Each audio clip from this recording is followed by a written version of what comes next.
5, 4, 3, 2, 1, 0. All engine running. Liftoff. We have a liftoff.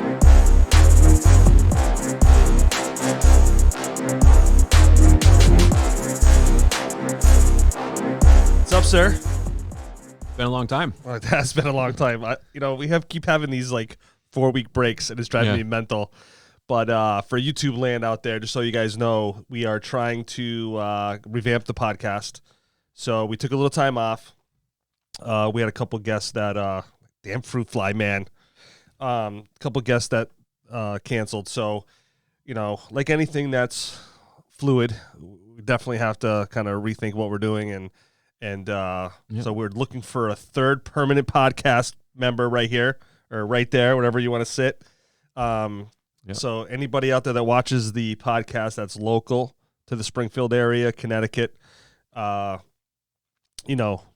us a shout out, throw a message in the inbox, and we'll set you up with an interview. So criteria is you have to be funny a little bit. You have to be able to talk, hold a conversation for an hour or two. That's really I think those are the two, and you have to show up. You have to show up. That's number one. Uno. Top of the list.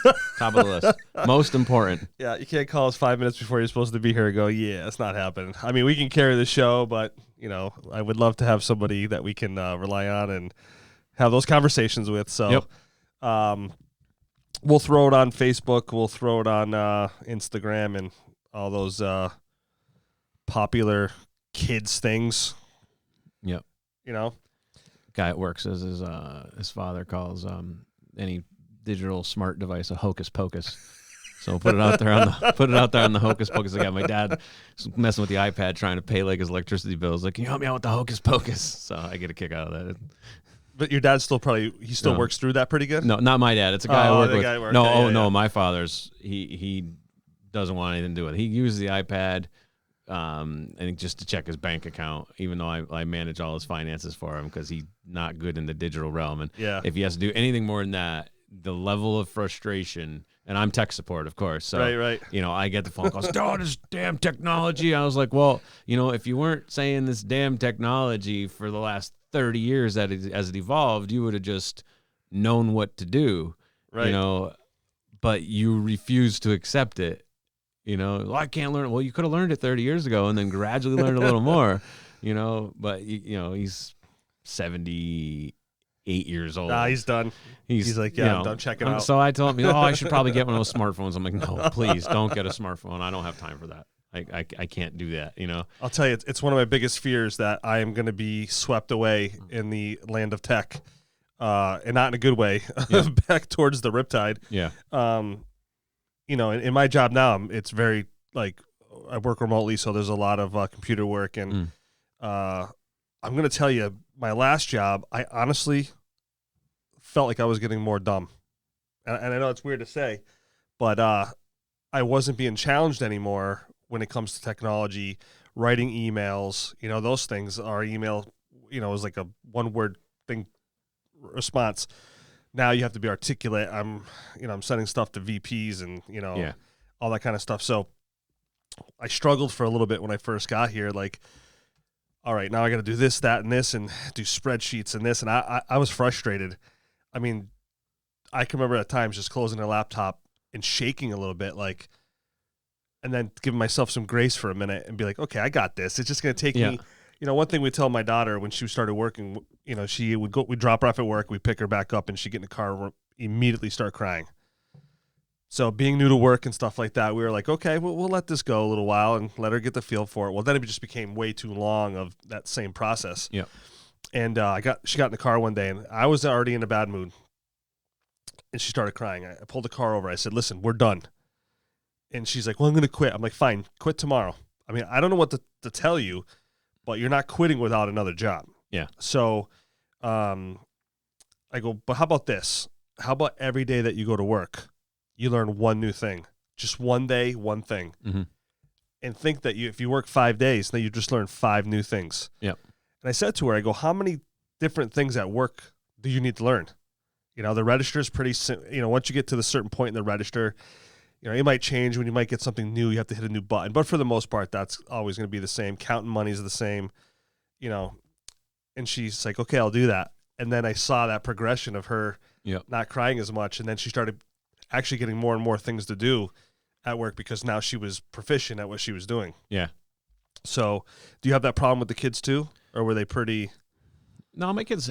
So they're I think a lot like me. They want to just keep learning new stuff, you know. So they keep finding new things, you know. Yeah. And that's one of the things that really bugged me about like my prior jobs. This is like, you know, when you worked in retail, it was like once you learned all the systems, inventory and point of sale, you weren't really learning anything new. Right. New products came out, maybe you learn a little bit about that, right? But and I like constantly need to be learning. So in my current position, it's like sky's the limit. Like it's probably the most challenging job I've ever had because of that. Right. Because if I don't like the way something's done, I just raise my hand and say, I think I could do this better. And they're like, all right, figure it out. And then it's oh, cool. Now I got to learn a new system, or like, you know, it's something like Excel. Always like Excel. It always never-ending battle. Intimidated me, and I have never been, and I'm still no wizard. There's people showing me stuff, but like I've never felt so comfortable that I can do a lot of things in Excel. Oh wow. That like nobody can do it. And I used to like freeze up like deer in headlights anytime a spreadsheet would open. You know, if I was trying to just even like make a calendar or something, I'm like, I don't know what to do. And now, you know, my wife worked in Excel for a bunch of years as an admin for like a regional vice president, and I relied on her, and I've like surpassed her. Oh wow! And I'm like, all right, this is big, you know, like I'm still learning, and that's what I love about like my current position. And it's funny, like we talked about my father and like the technology, and so when we traveled a few times recently, and I picked up a magazine in the airport, and it was like everything about the human brain. And I just thought it would be cool. And, you know, my father's getting old. He's almost 80 years old. So, like, you know, you start losing your shit if you don't do the right things. And sometimes you don't even have a choice. Right. You know, my grandmother, his mother, had dementia, you know, as she got older. And it's just out there. It happened. So, you know, there was some few things that specifically stood out. And it was like a recurring theme across the whole thing and talking about brain health and how the brain works in this magazine. And the three things where learn a new skill. Doesn't matter about your age, like the whole old dog, new tricks is actually false. Yep. Like you can learn things, and it actually will recreate neural pathways in your brain and make you smarter. Exercise, because of the amount of blood flow and oxygen it brings to your brain, and helps those neural pathways stay stay interconnected. Right. Yeah. And then the third one, I don't remember the benefits, but there's no disputing the benefits of them across a bunch of different things. But eat blueberries. Oh wow. Daily. Or they're, you know, I know everybody knoes them for antioxidants, you know, and cancer prevention, and you know the whole free radical thing. But what about fish oil? Was that? Fish oil wasn't in there, but, you know, like omega-3s, and I mean, it might have mentioned it, but it definitely wasn't top three. Like, those were the three recurring themes. Okay. Like, in every aspect, you know, it talked about, like, preventing dementia. Like, this magazine was really cool. Yep. So can you repeat those one more time again? So, learn a new skill. Yep. Doesn't matter what it is, you know, learn an instrument. I mean, it's one of the things I started doing, not because of this, but just because I need to keep learning new things. A couple of years ago, I started learning how to play bass guitar. I never played an instrument in my life. Got tired of bass guitar because I kind of felt like I was as good as I was going to get. Yep. So then I went to my instructor and I was like, can you teach me guitar? And so now I'm learning guitar. And then I attend my son's drum lessons with him. So I am learning drums by watching him learn drums. So now I kind of am like a half-assed three-instrument player. I suck at all three of them, but like I'm way better than I ever would have imagined I am, right. You know? And you're better than you were at day one. Oh, absolutely. You know, but my kids kind of are like that. But yeah, let me repeat. So learn a new skill, exercise, blueberries. Okay. And I'm sure there was like, you know, something with to do with fatty acids and not fatty acids, but omegas and stuff like that. Yeah. I bet it's in there, you know, because that's already undisputed as far as you know, fish oils and stuff like that. But those three stood out as a recurring theme in everything I read about the brain, you know, in an hour layover at the airport. But so anyway, my kids are very similar. Like they're like sponges, and, you know, kids should be anyway. Yeah. But I see a lot of myself in them where it's like, they're constantly like trying to learn new things. My oldest son, he's been taking guitar lessons from the same instructor I take guitar lessons from, and we were sitting down and we were just showing each other kind of how we were doing, you know. He's way more talented and way better than I am. But he's like, oh, check out this chord and check out this chord. I'm like, did Bill teach you that? He's like, oh, no.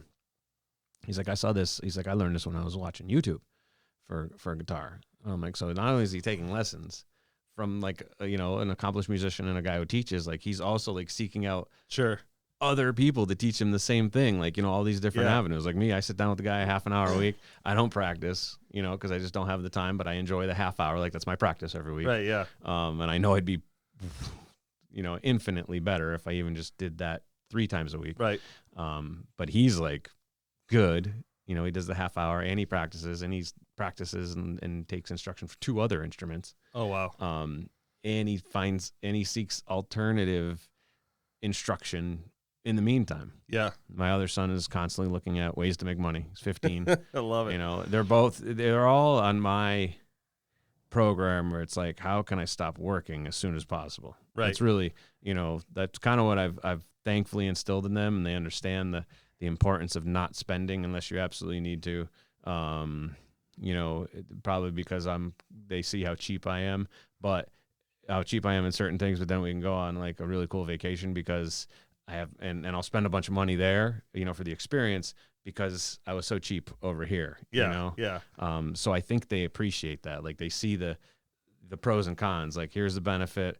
Like, okay, we can trim here. We don't need these extravagant things, and it can be allocated here. Or like when I say, well, this is when I'm going to retire because as long as these numbers keep going this way, and they're like, well, when most normal people retire, I'm like, well, they retire over here. Yeah. So I'm like, and as far as I'm concerned, you're not really living your life if you wait that long. So, and they see that. Like my oldest son, he doesn't want to work at all. Like he's right now saving to buy a multifamily house. Oh, wow. So he can start getting rent income and then build equity and get a second one. Like he wants to be a landlord and kind of just do some freelance music type stuff. Yeah. So, couldn't be more proud of that, but that's how they all are. Is they're my oldest, when we first started him involved in things, he was super introverted, I guess. New things and new people kind of frightened him. So we got him in a couple of different things, and he did the crying thing. We first got him into gymnastics. He cried for the first 4 sessions, and we just pulled him out. Yeah. We took him to swimming lessons. He cried for like the first 4 lessons, and I was like, whatever. And luckily, like my wife and my father like stuck it out. They're like, no, we're gonna keep him in swimming lessons. Well, I'm like, you can deal with it because I can't handle this. Yeah. Crying BS. And then all of a sudden, like he grew out of that.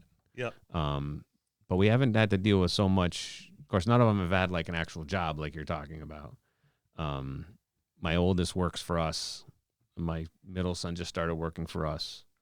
So none of them have had, like my son is a lifeguard, like 2 summers for the city. Yeah. But not like, going in like this whole new thing like you're talking about, like where your daughter had to go and like, new people, learn all this new shit, like the first job thing's kind of intimidating for everybody. I think. Yeah. It was, I remember my first job, I was pumping gas and learning how to count money back. But I remember that first paycheck, man. I getting $4.25 an hour or whatever it was back then. God, what was it? I don't even know what it was back then. It might have been $4.25. I think you're right. My first job in high school was I worked at Ponderosa, and I was like $4 or $5 an hour. It was minimum wage was right in that $4 to $5 range. And you'd work 20 hours, like woo, 2-week paycheck, like, oh, I got $160, It's like, but I always had money though. Like I was always going to the mall. I always had gas in my car. I now you look at inflation now, and I'll tell you what, we're doomed. Started getting those Kinney shoes, or weren't you there, or Payless, or one of those? Didn't you work there at the mall? I worked at Payless. Well, this in my adult life. But I was my favorite place to shop at the Holyoke Mall was Chess King. Yes, Chess King, and what was the other one that had like similar clothes? God, I don't know. Jam something or Chess King, and it was all like the hip hop stuff. Oh yeah, like 2 for 30, 2 for 30 slick shirts. Yeah, Oh yeah, I remember I outfitted myself a couple times for school, back to school in that place. Yeah, there was that one, and there was one other like that I shopped at for a couple of years. Yeah. They had some pimp clothing, man. I'm telling you, man. Yeah. I have a couple of pictures that I still comes up on Facebook every now and then. It has me in this purple suit and the shoulder pads on it. I remember that. Yeah, man, dude. Hip hop was a big thing, man. When rap came out and hip hop came out, like I said, I remember hearing that for the first time, and I was just like, "What is this?" Yep. And I wanted more of it. And between Public Enemy and Big Daddy Kane, that was my top 1 and 2. And then, of course, we get to the EPMD and all that other stuff. And but yeah, I was actually, when I was doing the garage, I had old school hip hop on. Yeah. And I was just jamming out. Yeah. And next thing you know, I get halfway done. Actually, it was like halfway through the day, and I got more done than I really ever thought I was going to get. Yeah. But I was just on that rhythm. Well, that's crazy. Like, I mean, so you notice it too. Like, music totally dictates. Oh yeah. Like how quickly you're doing. So like when you're tasking, and especially if you get in that zone like that. I was talking about it the other day when I was out. We hired a new employee for the screen print thing. And so I was printing, and I had some music on, and I'm like, when I really want to get shit done, like this is what I put on, and it's like you kind of just pick up that rhythm, whether it's your step, right, or like what you're doing, depending on what you're doing, like you just match that rhythm, and if you know it, if you know the song and you know the rhythm, you're just like you're in the groove and just getting shit done. It's crazy, like how it influences. And I don't do anything without music, right? The only thing I actually don't do is I don't work with music because I have to think so much, and I'm distracted by how much I enjoy the music. Yeah. Where I need to focus, but any other time of the day, like if you're in my house, you're in my car, like I get annoyed if people want to talk when I'm driving because I just want to listen to the music. Yeah. I can't say I get annoyed. Like I enjoy the conversation too, but I'm just like, all right, I'll pause the song because I'm really into it. I'm like, all right, I want to hear what you have to say, but I really want to hear the song too. So like after the song, yeah. I found myself, especially when I wanted to get into doing a podcast, was I stopped listening to music and I would strictly listen to podcasts all day long. And then, when my daughter comes home from work every day, she has the tunes blasting. She's one of those people who has that cranked up every single time. And I said, man, where did I go wrong? Like, how did I get in that rut of just listening to the podcast? I mean, some of it was like getting used to all the things to do on a podcast, what not to do. But, when you listen to a Joe Rogan podcast and it's 3 hours long, you're locked in for quite a bit of time. And I can only listen to those at different clips. So it's on the way to work.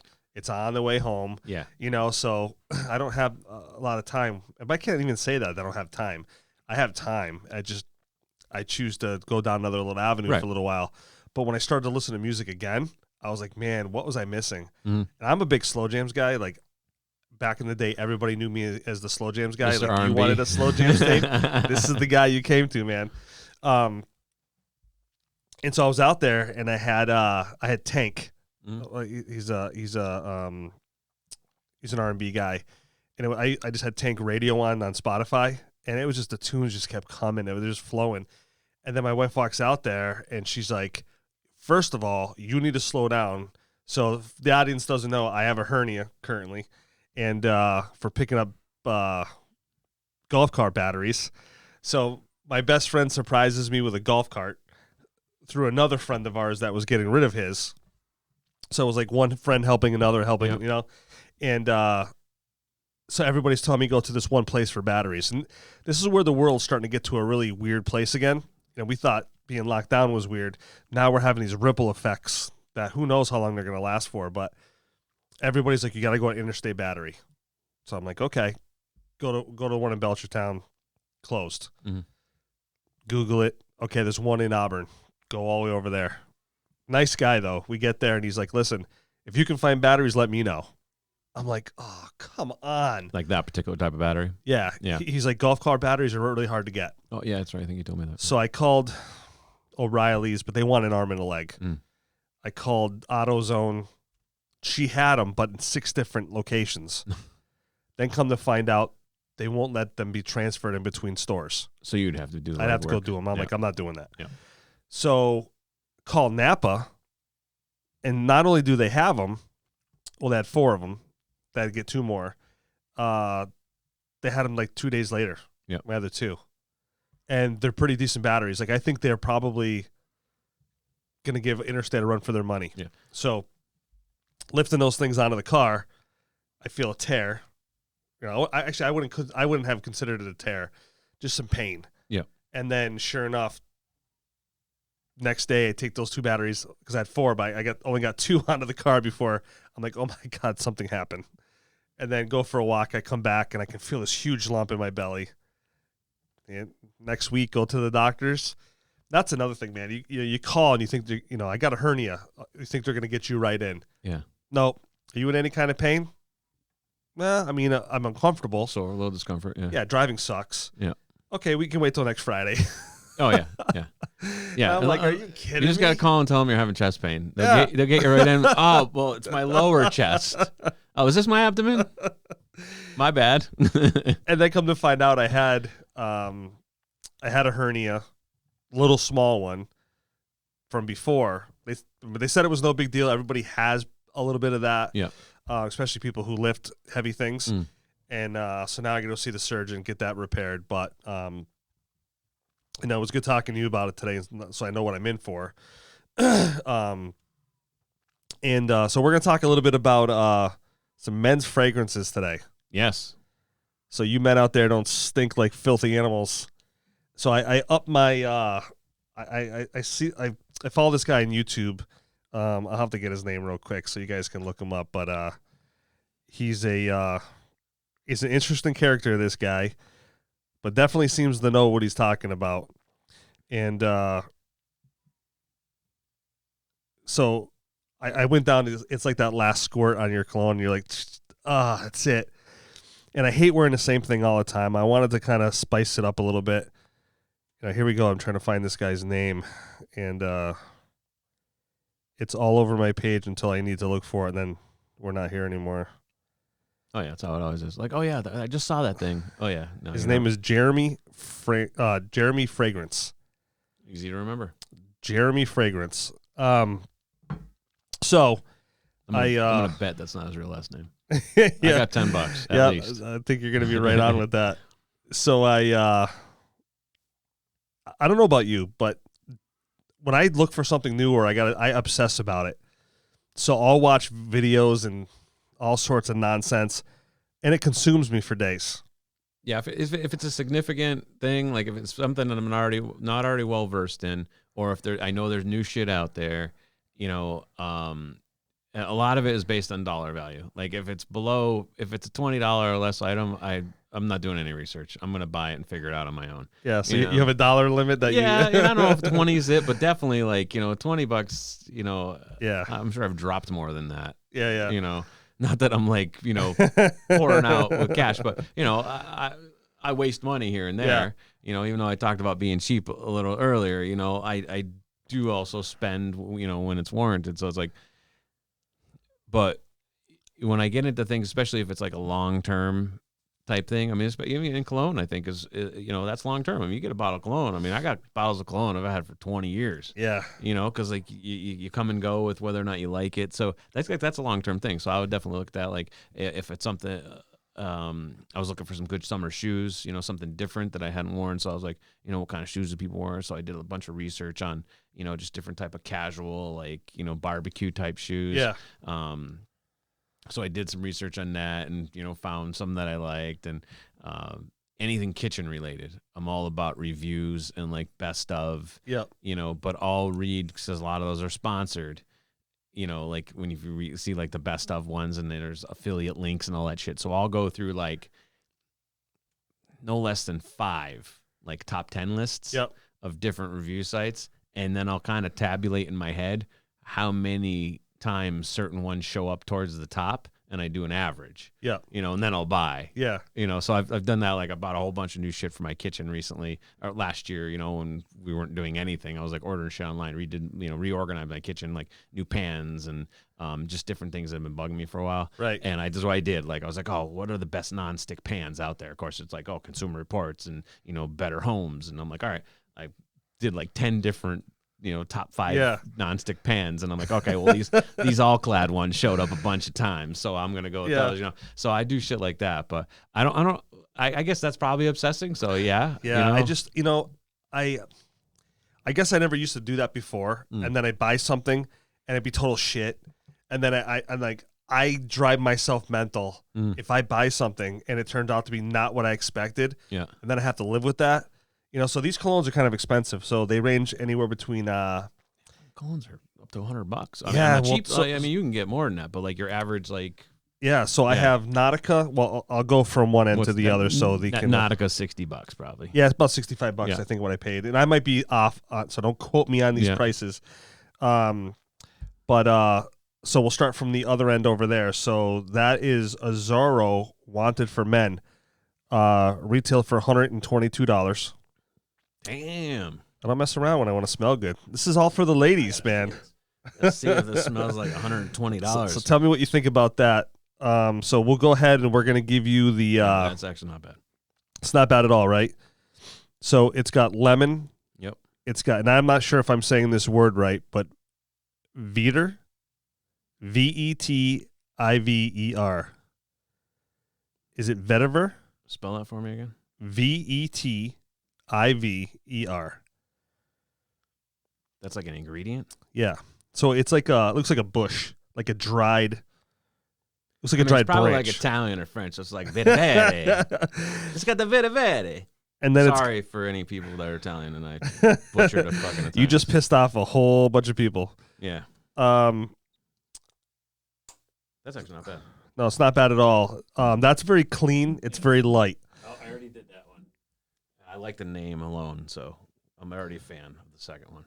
Oh, the Pacifica? Yeah, so that was my first real big favorite ever, other than, what are those called? Oh, God. We'll go back to it. I get these brain farts when my mind's trying to run faster than my mouth. So that's Pacifica from Baxter. Pacific Cannabis. Yeah, Pacific Cannabis. It doesn't smell like weed. You're not going to smell like dank weed. Unfortunately. It's It'd basically be huge the flower. with the hippie crowd. Actually, no, they got their own anyway. Isn't that patchouli? Yeah, there's that, and then they just aromatize, I guess. Yeah. Yeah. So that one's got huge hits. I mean, when I go to work. So you had me put a little bit on. Yeah. And I know we talked offline that, I don't wear cologne really. I have a few backups, for they're probably 10 years old. Yeah. For when, night out with the wife or something. But I do like that. And I think a lot of them are just too like, I don't know, in your face. And a lot of it is just how people wear them. Yeah. So, Armani was my favorite. And of course I suck at the names, but it's the one in the little clear, it's yellow. That was my favorite. Then that became my second favorite.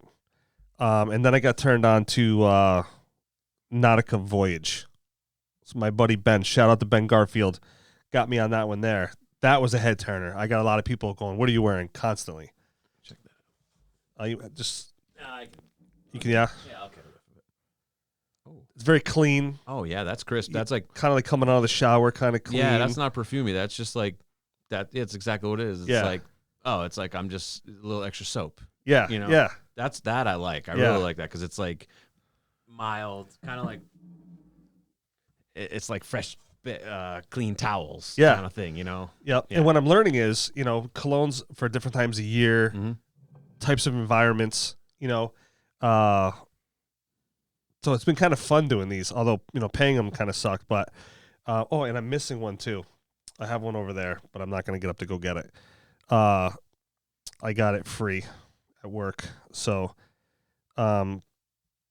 so the next one that I really, really have enjoyed since I've got it, it's, and these names kill me, Dolce and Gabbana. It's called The One. That's on this one on the end here. That smells phenomenal. That one wasn't cheap. Dolce doesn't sell anything cheap. Yeah, let me see how much I paid for it because I don't know. Probably an $80 bottle. It was about $80. Yeah, it was $75. This one here has top notes are grapefruit, coriander. The coriander, that's that spice. And basil. Mm-hmm. Reveal the oriental spice signature of the fragrance. The heart is warm and spicy notes of ginger, combined with charming sweet orange blossom. So and you can actually smell. What I love you about could, this you cologne, could walk into like a Starbucks when everyone's ordering their pumpkin spice in like a month, and people would just follow you out. yeah, so that was my concern at first. And the base is going to be intense tobacco, ambery notes. And I want to say somewhere I saw that it might have had caramel notes in it. Yep. But yeah, so the fun part about doing all this is, like you said, learn one new thing, right? So not only do I anytime I get into one new thing, I got to learn the correct way of doing it. So I'll get better on the pronunciations. I'll get better on those things. But like, when do you use it? Where do you place it? Yep. So the placement I saw from our buddy Jeremy here on Jeremy Fragrance. Shout out to Jeremy. One here, one in the back. You can even spray one in the back of the ears if you'd like, and then one on the wrist, and then rub it in. Yep. So if you're wearing a short sleeve shirt, if you're not, then I believe you said it was 5 points. So 1, 2, 3, 4, 5 in the back of the neck. Yep. And then you're good to go. So see, that's overkill as far as I'm concerned. you do, yeah. So I'm a big proponent, all right, and I forget. I almost feel like it's like an Al Pacino line or something. But the cologne should never stay longer than the men who wore it. Okay. Yeah. So like and I used to say it all the time when I worked at the mall. You know, like in the store at the mall, and like someone would cut through the store, and like you'd walk over like a minute later, and it still smelled like it too. You know, and the other thing that I read is, you know, especially if, you know, it depends on what you're trying to accomplish. You're just trying to smell good, cool. You know, but if you're trying to like maybe gain the attraction of somebody, you kind of want to wear just enough where getting closer to you. Right. You know, so if you're like, oh, this smells good, I want more of that. Then it's like, well, I kind of gotta, you know, I wouldn't say be more intimate, you know, but we have to be, you know, we have to get a little closer. Sure. You know, because I like this smell. So do you feel like you want to get closer to me now? No. No, but it's maybe you're not wearing enough. I don't know. All I can smell is Pacific cannabis on my wrist. I'm like, I'm obsessed with myself right now. How dare you? I wore one of those just for you tonight, Brett. But so I kind of do similar, but I'm one squirt.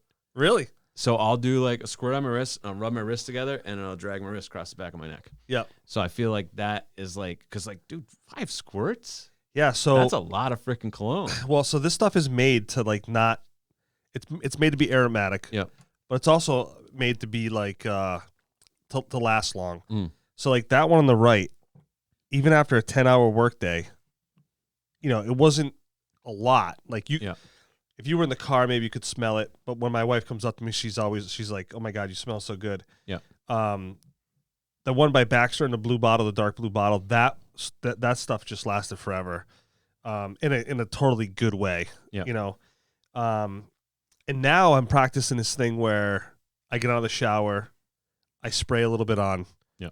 And that's then the best time because your pores are open. So it kind of like absorbs, and you'll continue to kind of like emulate it. Or, yeah. You know, yeah. And I spray a little bit on before I go to bed. The wife, I think she likes that. So of course I have to indulge, you know. But because I feel like when I wake up in the morning, and even though I take a shower every morning, I just feel I smell a little bit better. Yeah. You know what I mean? And I hate. I have the worst pits in the world.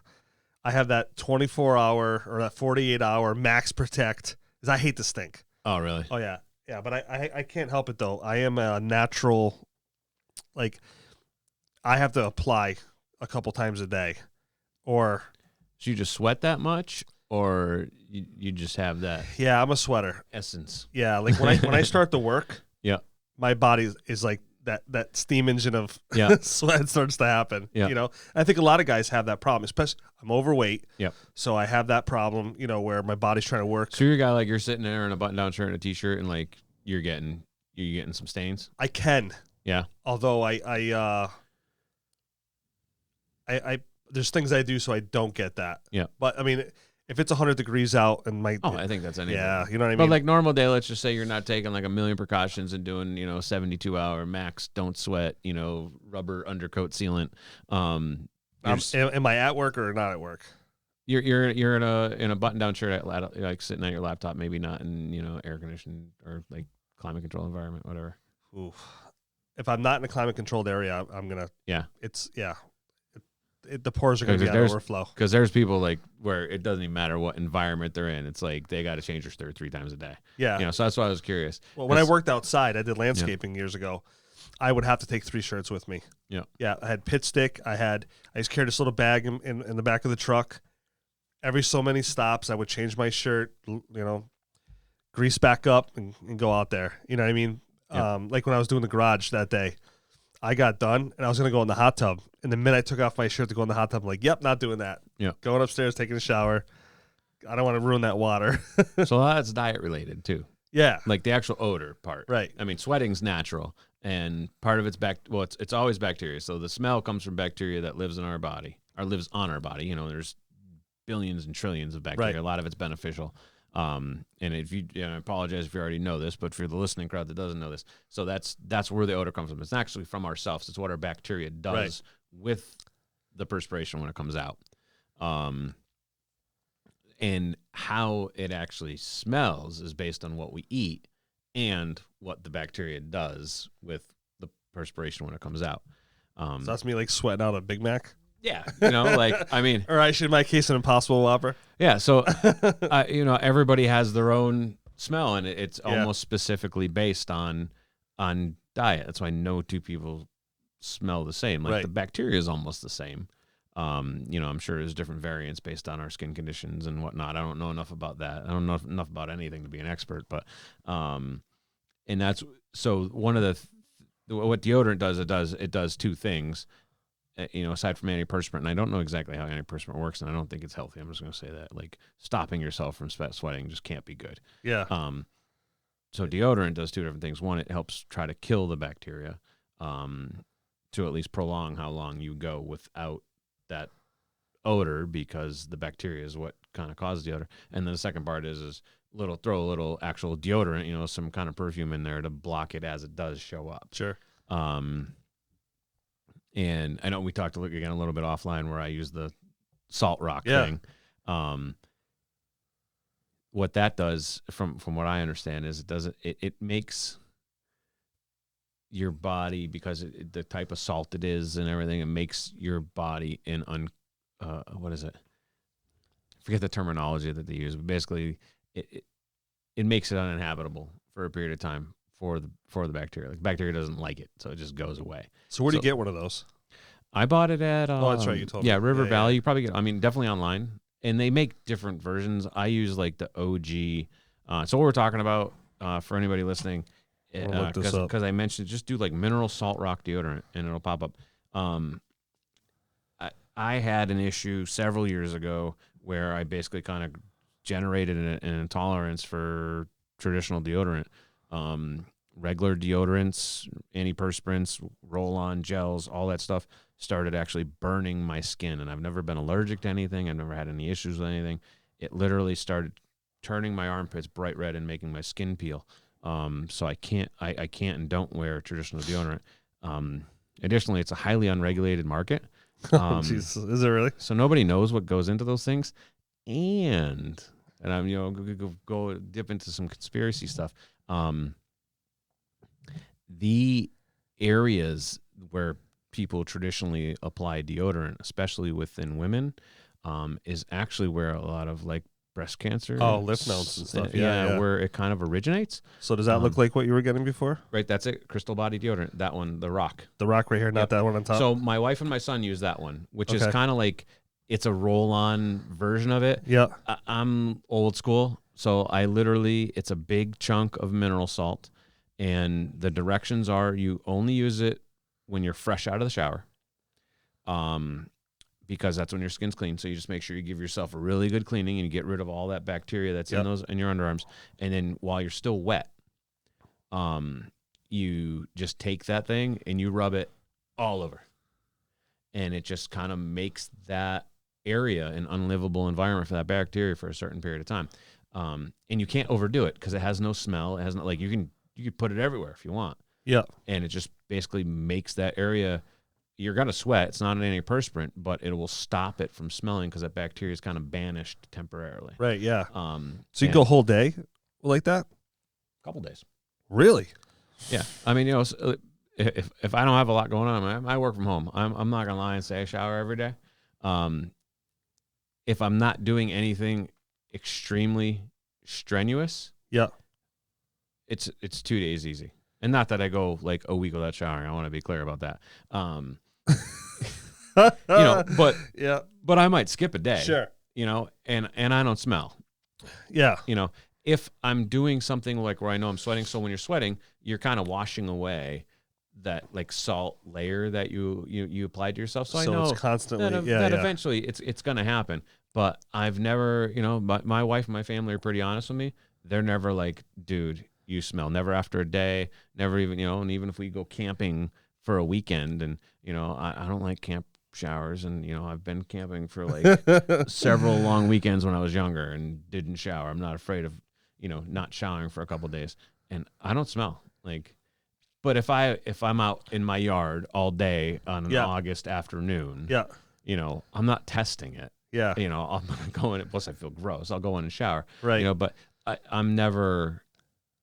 I don't think I ever really smell, or if I do, you know, I'll notice it and go away. But on a day-to-day basis, you know, doesn't happen. You know, this is one of the topics that, you know, I don't think a lot of people, a lot of guys don't talk about, like, you know, wearing deodorant, wearing, you know, what to wear, how to, what's the best one out there, what cologne, you know, and I think this generation of kids has kind of shown the older generation, like, it's okay to take care of yourself. It's okay to go in for, like, I go in for manicures, I go in for pedicures. Oh, if you haven't been in for a pedicure, I can't believe the amount of men that I've talked to where it's like, A, they're surprised to hear that I might get a pedicure, and B, like, they're hesitant, and it is the most amazing experience.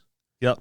You know, it certainly is. You know, aside from things I do, you know, in my private life, you know, in my marriage, pedicure is probably like, you know, number 3, you know, outside of that. Like, it's awesome. Like, it's the ultimate, especially if you get like the, you know, there's a couple different kinds. Usually most salons will offer, like, one includes, like, you know, the massage your calves and stuff like that. Yeah. And, oh man, and just having your, you know, feet soaked, and I mean, I got it easier now. I'm not in retail anymore. My feet, I remember the first time I went for a pedicure, I was still in retail. And this is my first pedicure after probably 15 years of, like, being on my feet for 12 hours a day. Yeah. You know, and the lady saw the calluses on my feet, and it was like almost she was ready to call for backup or like calling for like an air grinder or something. She's like, well, I don't even know what I'm looking at, you know, and my feet were hideous, but, like, you know, they're calloused. I mean, and I was a big guy. She's like, do you kick walls for a living? Yeah. Like, you know, I'm 250 pounds on my feet walking around for 12 hours a day. Like, my feet, those things are taking a beating. Oh yeah. You know, but holy cow, like, aside from looking pretty, you know, and no dude's feet look good. Like, I mean, you know, as much as you might like wearing them, no one wants to see your sandals and flip flops. But if you at least get a pedicure, it makes it a little more tolerable for everybody. Yeah. You know, men's care. And especially, you know, if there's always a benefit. You know, 1 is preventative, 2 is just, you know, feeling good and feeling good about yourself. Like, pedicure is on that feeling good about yourself. And there's probably some, you know, positives medically, you know, and preventatively around that. But, you know, I mean, like the hernia thing and all that, like, you felt something didn't feel right, go take care of it, because that actually can escalate regardless of, you know, certain hernias have more risk than others. Yeah. But an umbilical can become, like, external. Right. So if that tear gets too big, not to be gross, your intestines can start spill out, popping out. Yeah. Of that tear. Yeah. Yeah. It's we don't want that. Yeah. So looking at this crystal, I think I'm gonna start off slow. Okay. Try it on a weekend, because, you know, I appreciate your vast wealth of knowledge.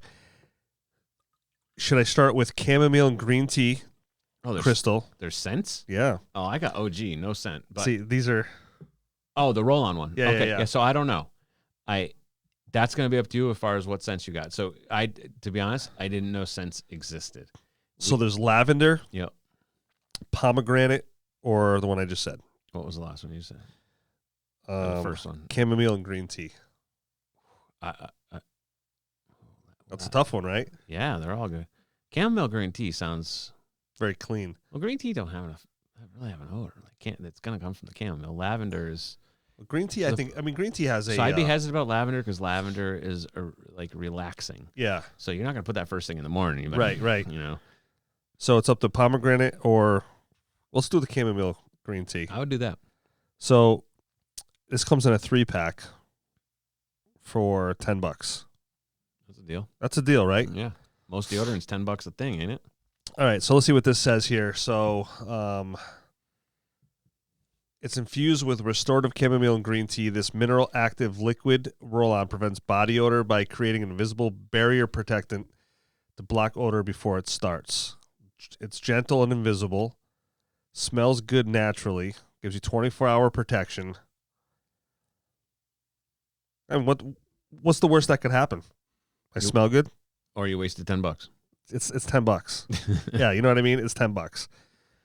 Oh, how come I can't put this in I'm gonna drink $10 by the end of the night. So actually, I can't buy this one.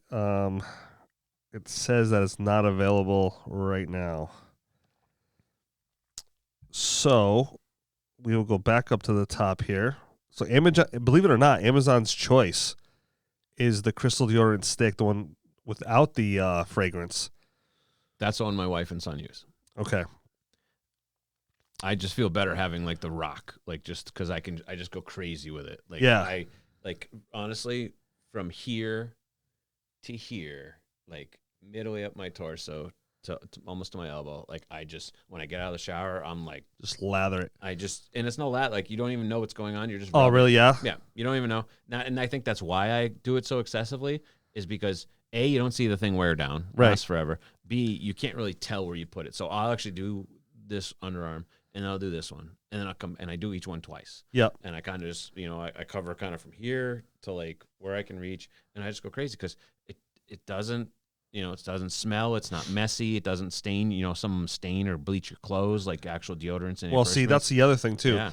I wear T-shirts every day underneath my dress shirts. Yeah. And I'll tell you what, I don't know if any other guy out there suffers from this problem, but I get to a certain point, I'll just throw all my T-shirts out and I'll get new ones. I hate that yellow stain. And it's gross. I mean, that could be just my body chemistry or this deodorant. Yeah. I don't have any of that. And if I do sweat through to my to my actual dress shirt. Yeah. And I haven't worn an actual dress shirt in probably about 3 years. But when I worked at a bank previously, I wore a dress shirt every day under a suit coat. I never got the rings even. But a lot of that's body chemistry. So, I think Amazon's doing something a little weird here. It is not letting me buy just a 3-pack. It's telling me, oh, here we go. They changed the updated, so now it's gray where it says one time. Oh, subscribe and save stuff. Yeah, yeah, you have to switch it intentionally. To one time. And I think that's absolute bullshit. It should be one time only, and then if I want to go, subscribe and save available, save 50%. Yeah, I mean, I bet you can go back and change it, but I don't want to be bothered. I noticed that recently too, where it's like, oh, can I not buy this like just one time? And you actually have to go purposefully click like I only want it this one time. Yeah, because they want you signed up for for the rest of your life. And I don't know about you, but I'm a huge Amazon fan. Even though he can, I don't want to talk bad about Jeff Bezos, but I love that he's listening right now. Yeah, he's listening, and so Jeff, I love you. Yeah, to the moon or Mars, wherever the fuck you're going. But it's so convenient, man. And I'll tell you what, people in all aspects of business, and I hear it all the time in the business I'm at. Well, I can buy it cheaper on Amazon. Well, really, you can't. Okay, I mean, you can on certain things. Don't get me wrong; that is true, but we give such a discount that you can do all sorts of stuff with, I think if people don't change their business model, like why why are these other companies that could definitely give you next day delivery or whatever? So who cares what store it comes out of? Like, you have to build an infrastructure where you can ship out of multiple stores or multiple warehouses. You have to have that multi-point system. And at the end of the day, either you're going to compete with this guy, or you're going to get knocked out by this guy. Do you know what I mean? What's it going to be? What's your end game? So as we're talking guy shit right now, I'm also trying to find an everyday carry knife. So I need something that's going to be basically, you can put it in a holster, like a little sheath, but Kydex, so it clicks in. I like that click in. So looking for a foldable blade or no, fixed blade. Fixed blade, yeah, everyday knife. Huh? Yeah, so I want to be able to, if my sidearm doesn't work, I want to be able to take that out and go to work with it. And you don't want just like a semi-automatic, like foldable or negative. I think in this state you can't have anything spring loaded. No, that's why I think semi-automatic is probably the wrong term. So that's what I'm looking at right there. Assisted open, I think they're called. Can you have that? I think in Massachusetts you can have an assisted open. You can't have a fully automatic. So, a friend of a friend has a couple fully automatic blades. I know that those are illegal. But assisted opening, and I don't know what constitutes assisted versus fully automatic. Fully automatic's switchblade. I'm going to have to ask Kenny. Push a button, it opens. Definitely illegal unless you're law enforcement or military. Right. But assisted open, I think, has like a mild spring or something. So you either have like, the finger pull back or the thumb flip. And I think there can be a mechanism in there that makes it a little easier for you to get them to open quicker. Yep. But you can't just have push a button, it opens. Yeah. So you see Massachusetts. Yeah. See, that's nice. I bet that's super lightweight too. That's Gerber too. That's a nice looking blade for Gerber. Yeah. I think I'm going to get this one. Yep. A couple of my friends that they also carry one of these. It's usually fixed blade. Yep. Just since we're on the topic of guy shit, and that would be the sheath. So something Kydex, something plastic. I hate leather. Is that a belt loop or is it like a clip? Belt loop, yeah. So you put your belt through there, and so it can be inside the waistband. I'm not a big proponent of anything outside the waistband, even carrying a handgun. I think that's total bullshit. But see, okay, I carry like right there. Oh, okay, so that's so it clips onto the. You can do it that way. You can do it that way too. Yeah. So it can go vertical, horizontal. Cool. Yeah. Yeah. See, I don't actually carry a knife that I used to carry one all the time. Because they are very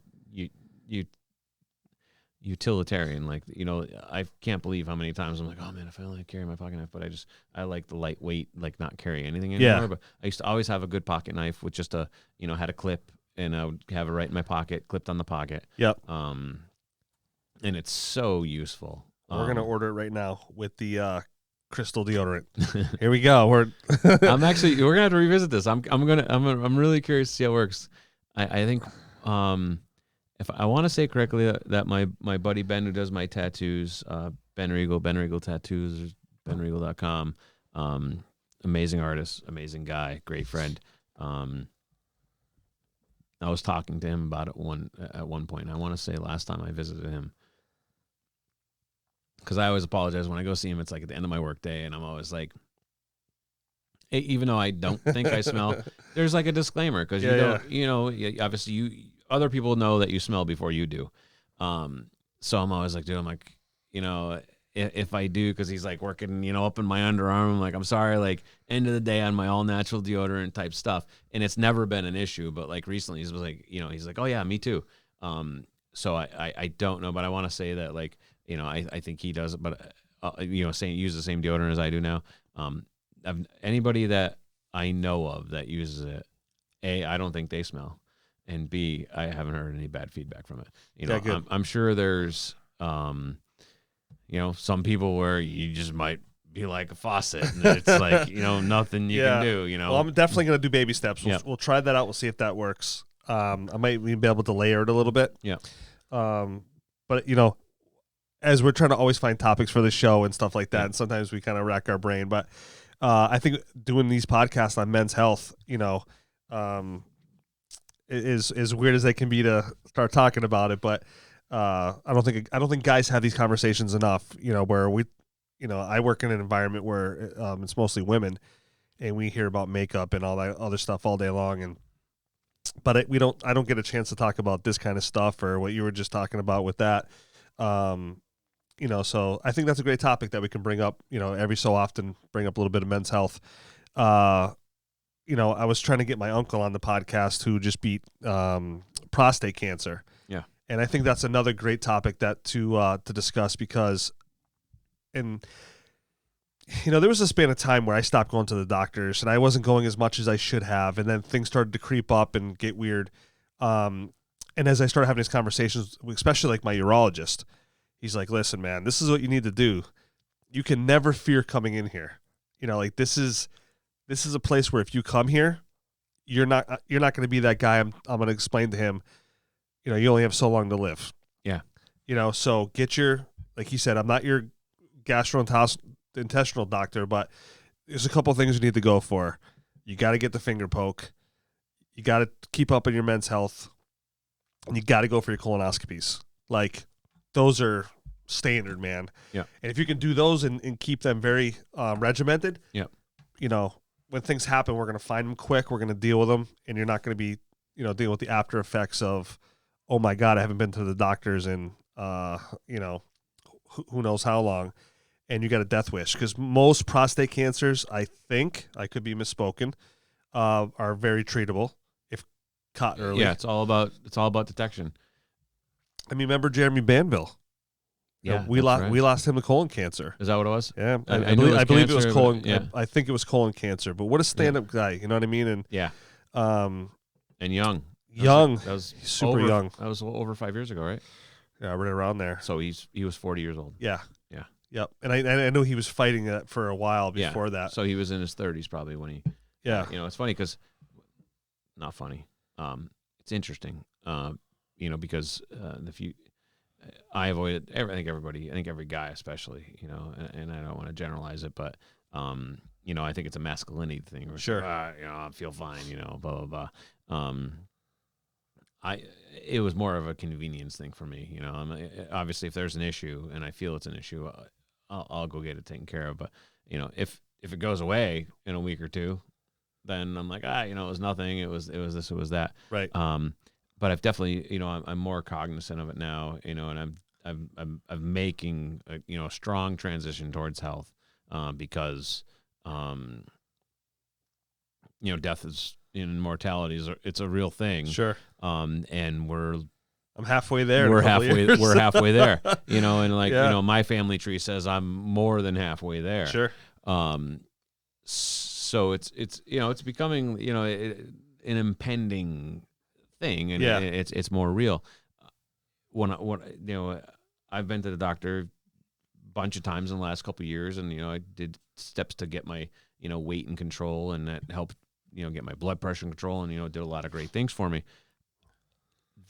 Because even though there's history of cancer in my family, there's none prostate and colon cancer related. So there's oh, you're good till you're at least 45. We're not going to do the undercarriage check and all that. Yeah. So I'm still have yet to have any of that done. So I've had about 5 of the finger pokes. Really? Yeah, because back in the day, before they found out I had diverticulitis and stuff. Yeah. Well, that was actually what started the whole thing. So you were having issues. So yeah. All of a sudden, one day I'm having this stomach pain that just you can't even describe the pain. It's so bad. And I remember being in the emergency room, and the doctor's like, when's the last time you had this? And I'm like, I've never had that. Yeah. And he's like, well, I mean, you're kind of young, but you might have a family history. So let me, and I don't know who my real father is. So that family history bothers me a little bit. What could be, and so you start going through the process. Now you're playing catch up, okay, I got to get this done, this done, this done, this done. It was I don't know how many weeks of going to the doctors and here I go again, another copay, and making my deductible in the first 3 months of the year, know, but at the end of the day, and that's what I did this year is I scheduled. Last year was terrible. I didn't want to go anywhere. Yeah. So this year I said to my wife, because she was scared, and I said, I am just going to plaster my year with doctor visits. Scared, for you to just go out? My health. No, just my health. health. Okay. So I was sitting around more. I was gaining a lot more weight. Nobody was doing anything. yeah. So it's So my blood pressure was going up. I was going for periodic things, and they're like, Jeff. So by the way, I went to my new hypertension specialist last Wednesday. They told you to lose weight. Yeah, they always say that. You know, I look at the sheet and it says morbidly obese on there, and there's a little picture of me like. I've been there. But I am down 12 pounds. No, that's it was gonna be one of my questions. Yeah, because I know you were talking about trying to get things dialed in. I was down 15, and then I reverted back, but it's because you're still down. Yeah, so just correct. Yep. And even though I have the hernia, I'm still walking as much as I can. But not that now that we're not at the campground, though, that sucks because we were walking the campground every time we were there, and that gave me the excuse to get out and walk. Now I'm just walking I have to go walk in my neighborhood, and that doesn't do much for me. But I have to have nothing in a couple mile drive. You can just walk around like. I could, but then it means I got to get in the car and drive. I don't want to drive somewhere to walk. You know what I mean? I think I'm hearing some excuses here. It is. That's what it all is. It sure. really is. It really is. It's the mindset, though. Yep. If I can change that mindset, then that's why I'm being sarcastic. Yeah. I'm hoping my sarcasm will just kind of help you. Like, I'm not going to confront you on it right now. Yeah. But when I went for the hernia, for the first checkup for it, or to see if I had one, the doctor's like, your blood pressure is the best we've seen it in years. So I'm glad that my first doctor said, let's get you to a specialist. Yeah.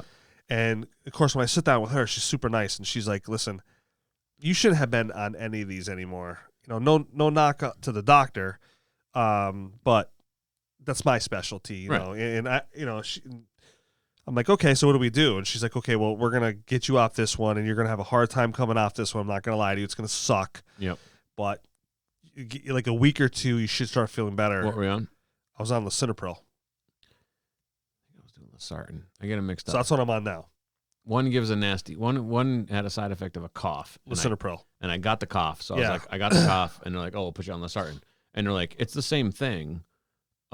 It's just a little different, but it basically has the same underlying ingredients. Yeah. I'm like, well, why the fuck don't you just prescribe this one all the time? Like, some people get a cough on this, nobody gets a cough on this. Why the fuck don't But anyway. So I don't know exactly what she said to me. The same thing, but my body. So I had a real bad weekend. I got off the Lisinopril, got on that the next day, and I'm just like, oh my god, I just want to sleep. My body just felt like run down, just awful, and it was weird. Like I was getting dizzy, like and I drive I'm on the turnpike. Yeah. If I moved my head fast to either way to look for traffic, I was like, whoa, that whole lightheadedness. I had that. Yeah. So I started staying in the right hand lane, just 65, like my but then one day I woke up and I was just like, man, I feel really good. Yep. And then so we're on this process now. I'm on 5 blood pressure medications as it stands. I'm on 4 now. We want to get down to 3. Yep. So the next step is in 2 months. She's like, I would start you on that journey now with the 3rd one, or taking you off the 4th one, but it's going to jack up your blood pressure a little bit to come off it, and it's a nasty medication to come off. So it's a Tenolol, and you have to come off it very gradually. So it's going to take weeks for us to come off there, and it's just a little pill. I mean, I'm looking at this thing going, that's going to take weeks. This thing's going to fuck me up. But it's got a lot of shit that happens when you come off, and but she's like, now that you're going to go in for the surgery, now we're going to wait.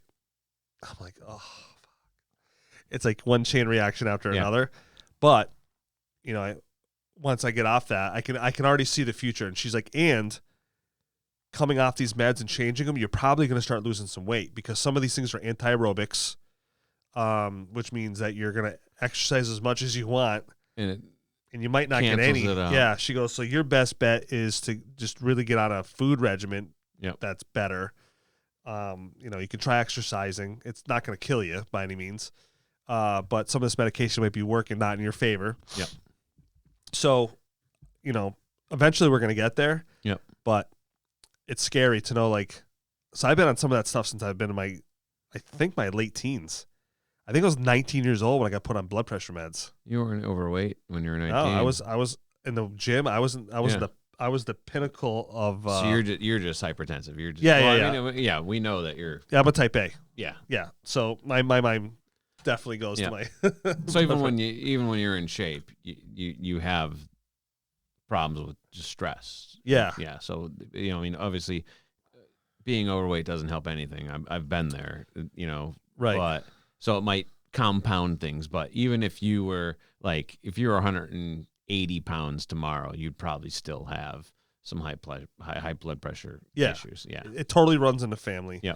But going back to having the right doctors and having the right conversations, because I used to have that white coat syndrome. I walk into a doctor's office, man, start sweating, breathing heavy. Yeah, I want to be anywhere other than there, right? Because I know I'm only going to get bad news, right? I don't want to hear I'm overweight. I don't want to hear, but I know if I fix those things, it'll get better. So this year's the year. This is my journey. I've gone to all my urologist appointments, all my doctor's appointments, all my testing that they wanted to do. Because now my legs are swelling a little bit when I sit down for long. And that started last year when I started sitting down. Yeah. So I'm going to make all those appointments. I'm going to make sure that I follow through because, my wife's already disabled. So there can't be two of us. Yeah. And have you ever done Weight Watchers? I did. And ask my wife next time you see her. I did phenomenal. It's fun. So I tried it, and I don't remember why I fell off, but I will say, and because I tried it through work, because we got a discount. It was half off. Yeah. So I'm like, yeah, I'll sign up. And I could not believe, I can't say I can't believe how flexible it is, because it's not about flexibility. It's exactly you just eat whatever you want. Right. Really. Yeah. But if you record it correctly, you just have to change your day. Yeah. And I think I lost I got at the 20-pound mark. I lost 20 pounds in a few or several weeks, I should say, And I think it was it was the typical went on vacation and lost all track of everything and never got back on. And finally, and I know I've talked about my weight loss and the surgery and everything several times in the past, and that's where I landed, where I was I'm I need a long-term solution. And I think aside from the surgery, it did, and I'm super cognizant. I'm actually, I feel fat right now, so I'm 4 pounds above. I've gained 4 pounds in the last 2 months. Yeah. But didn't you say that you were gonna that was part of your plan to get to a certain? It is. Did you not reach that? No. Okay. So my goal is to be 170 pounds. So I made it 174. Okay. But so the weird thing is because the way BMI is calculated, all kinds of different things are taken into effect, and your ideal body weight changes. So it was I had an appointment with my doctor last month, and it was a virtual appointment. And my goal has always been, based on my original body layout, when I first started seeing a weight management doctor, was 170 pounds. That's my ideal body weight. Yep. Well, now my physiology has changed. My muscle mass, my bone density, and everything that they look at has changed. So now my ideal body weight is 167 pounds. Oh. So I'm talking to my doctor, and 170. Bastards. 170's always been it, and it's not just him making shit up. Now that's what my scale says. I bought one of those fancy scales. It was really? It was the first thing I had to do. So when I left the very first appointment with my doctor, my weight loss doctor, he's there's a couple things you need to do. You need to get a weight, a fitness tracker. That's why I have this watch. So you can track how many calories you're burning when you do exercise, everything you do. And you need to give me a list of 3 different scales, and they have an app. And when you step on the scale, it analyzes everything: body mass index, and visceral fat, subcutaneous fat. So if you don't know, subcutaneous is the fat that is directly beneath your skin. Visceral is the ones that surround your organs. Your bone mass or bone density. Everything. And so as all my physiology changed, my ideal body weight dropped by 3 pounds. I don't feel like I would even look healthy at 167 pounds. No. People when I was at 175 was you were so skinny. I'm 180 right now, and I feel bad about myself. I'm not mad, but anyway, the point I was getting to, I forget where the point I was getting to. I have no idea where I was. So it was the 170. Was that number like? So does that play tricks on your mind now that you had that number dialed in? Like, that's my goal. I haven't given up, and I think that's why. Even though I gained a couple pounds, I mean, it's been summer. I've been on 2 vacations. I went to a bunch of concerts. You know, I've done things that I know were bad. Yeah. What I was really trying to circle around to, and I think ultimately was the scale. And I think this is right. Yeah. where. So how much was this scale? Like, was this an investment? No, it was cheap. I bought it on Amazon. I'll get you the link. It was. Yeah. It wasn't even $100. Is it going to make me want to punch it when I see? No. Well, depends how comfortable you are with the body. But this is the biggest point that I'll try to make, and it kind of circles back to the Weight Watchers thing. So, you know, what Weight Watchers does is it monitors the calories and the type of calories you're taking in. Right. Right now, when I step on my scale, it tells me my basic metabolic rate. Okay? So your basic metabolic rate, if you don't know what that is, that's your metabolism. Right. Okay? So that means if you sat on your ass all day, that's how many calories you burn. Do nothing. That's what your body needs to survive. How does it know that? It's an estimate, okay? But what it does, and if you see, excuse me, hiccups, Scale A has 4 sensors on it. Oh, yeah, okay. And basically what it does is actually send small electric currents up through your body, and it measures how quickly they're returned, and it knows based on how quickly they're returned and the type of pulse it is and the frequency at which it is, it knows what's in your body because of how fast it sends things out and how fast they come back. Yeah. I don't know all the science behind it, but I know that's what it measures. It measures, you know, kind of like a cop's radar gun, right? You know, where it can sense certain things. It's almost like a radar pulse into your body. So that's how it knows, like, your bone. It's basically measuring resistance within your body. Right. So fat probably resists more than muscle and bone and blah blah blah. But I don't know how it knows your basic metabolic rate, but I'm imagining it's pretty accurate because my doctor told me to get the scale. Sure. And he said it's as close as you can get to the scale that they use in the office when they measure, like, your BMI and all that. Yep. But the most important part of this is if I were to sit on my ass all day, I know that I can consume, and I'm going to estimate 1,800 calories and never gain weight, never lose weight. Okay. So it tells you the amount of calories. Your basic metabolic rate. Okay. So you got to send me this link. Yep. So basic metabolic rate is you sitting on your ass, the amount of calories that your body burns just existing. Because it does. Yeah. You know, you blink and it burns a calorie or whatever, you know. Everything you do burns calories. Your heart beating burns calories. But as soon as you're taking in more calories than your basic metabolic rate and not doing things to offset that, well, now you're gaining weight. Right? Because let's say your basic metabolic rate is 1,700 calories. If you take in 2,000 calories a day and you don't do anything, you will gain weight. You're going to gain weight. Absolutely, yeah. But, like, I could go out and eat cheese danishes all weekend and take in 4,000 calories a day. But if I know that I did a workout, you know, that burned 2,300 calories a day, by the way, that workout doesn't exist. You know, but if you can offset it, then you're not going to gain weight. And if you go into a caloric deficit, then you're losing weight. So right. 2,000 calorie diet, which is like, you know, you hear a lot of people talk about that. A lot of people don't realize how unreasonable that is. 2,000 calories is really tough. Is it really? Especially if you're going out to eat. So, like, oh, well, yeah, that's different. Yeah. If you're eating anything anywhere but Weight else, Watchers gives you I remember when I was on it. Well, it's points. Yeah. So it told me where I could go. It does tell you calories and everything, but it's all based on points. So it's like, right. hey, you want to have a cheeseburger? Sure, man, go for it. But you're going to eat lettuce for dinner. You know, because you don't want to exceed your points. Right. And that's a really cool algorithm that makes it super easy.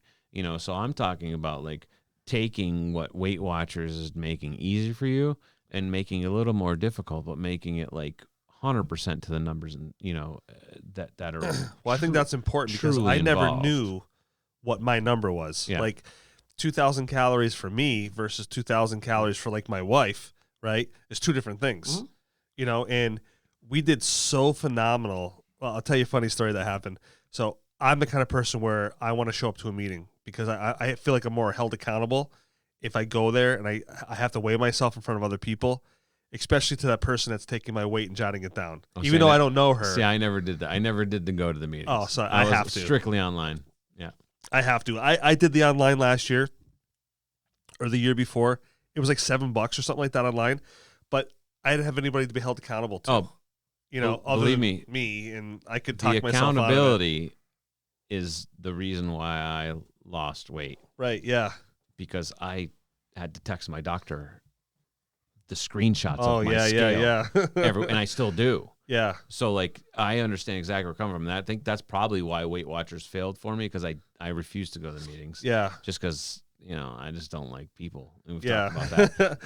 Well, I was lucky because when I was there's only a couple guys that were there. Yeah. And it was this older guy. He was really overweight. And you could tell he was uncomfortable, right? So I get weighed in for the first time, get my little booklet, and we go over there. And it's probably the most amount of weight I've ever lost without me being in the gym like I was before. Like, that was easy. I could eat whatever I wanted because I knew I was running on a treadmill for 45 minutes and working out for an hour. So I turn around and he motions me over, and he was like shaking and stuff. I go, "You okay?" He's like, "No, I'm embarrassed, man. I need a buddy. Can you be my buddy?" And I was kind of awkward at first. Like, I just walked in there, and I'm like, "Yeah, why not?" He goes, "Well, I don't want you like to," because a lot of the girls went and walked the racetrack at the local school. He goes, "I don't want to do any of that nonsense. I walk at home, but I just need somebody when I'm here. Like, I want to sit next to somebody." And I'm like, "You got it, man." Yeah, I go, "You got it." I go, "We'll make sure we sit somewhere around you." Yep. So him and I had a pretty big weight loss that day, and I hit my goal, or I was just about to hit my goal. One of those two. Everybody talks about their weight loss, and then they clap and stuff. Yep. So I lost like 10 pounds or whatever, and this lady behind me taps me on the shoulder, and with the loudest voice goes, "It doesn't matter for you anyways, because men lose weight way more faster than women." And I turned around and I go, "How dare you?" Yeah. Like, I'm here just like you because I have a hard time losing weight. And this is how you treat me? And the woman that was doing the thing just looks at her, and I'm like, whatever.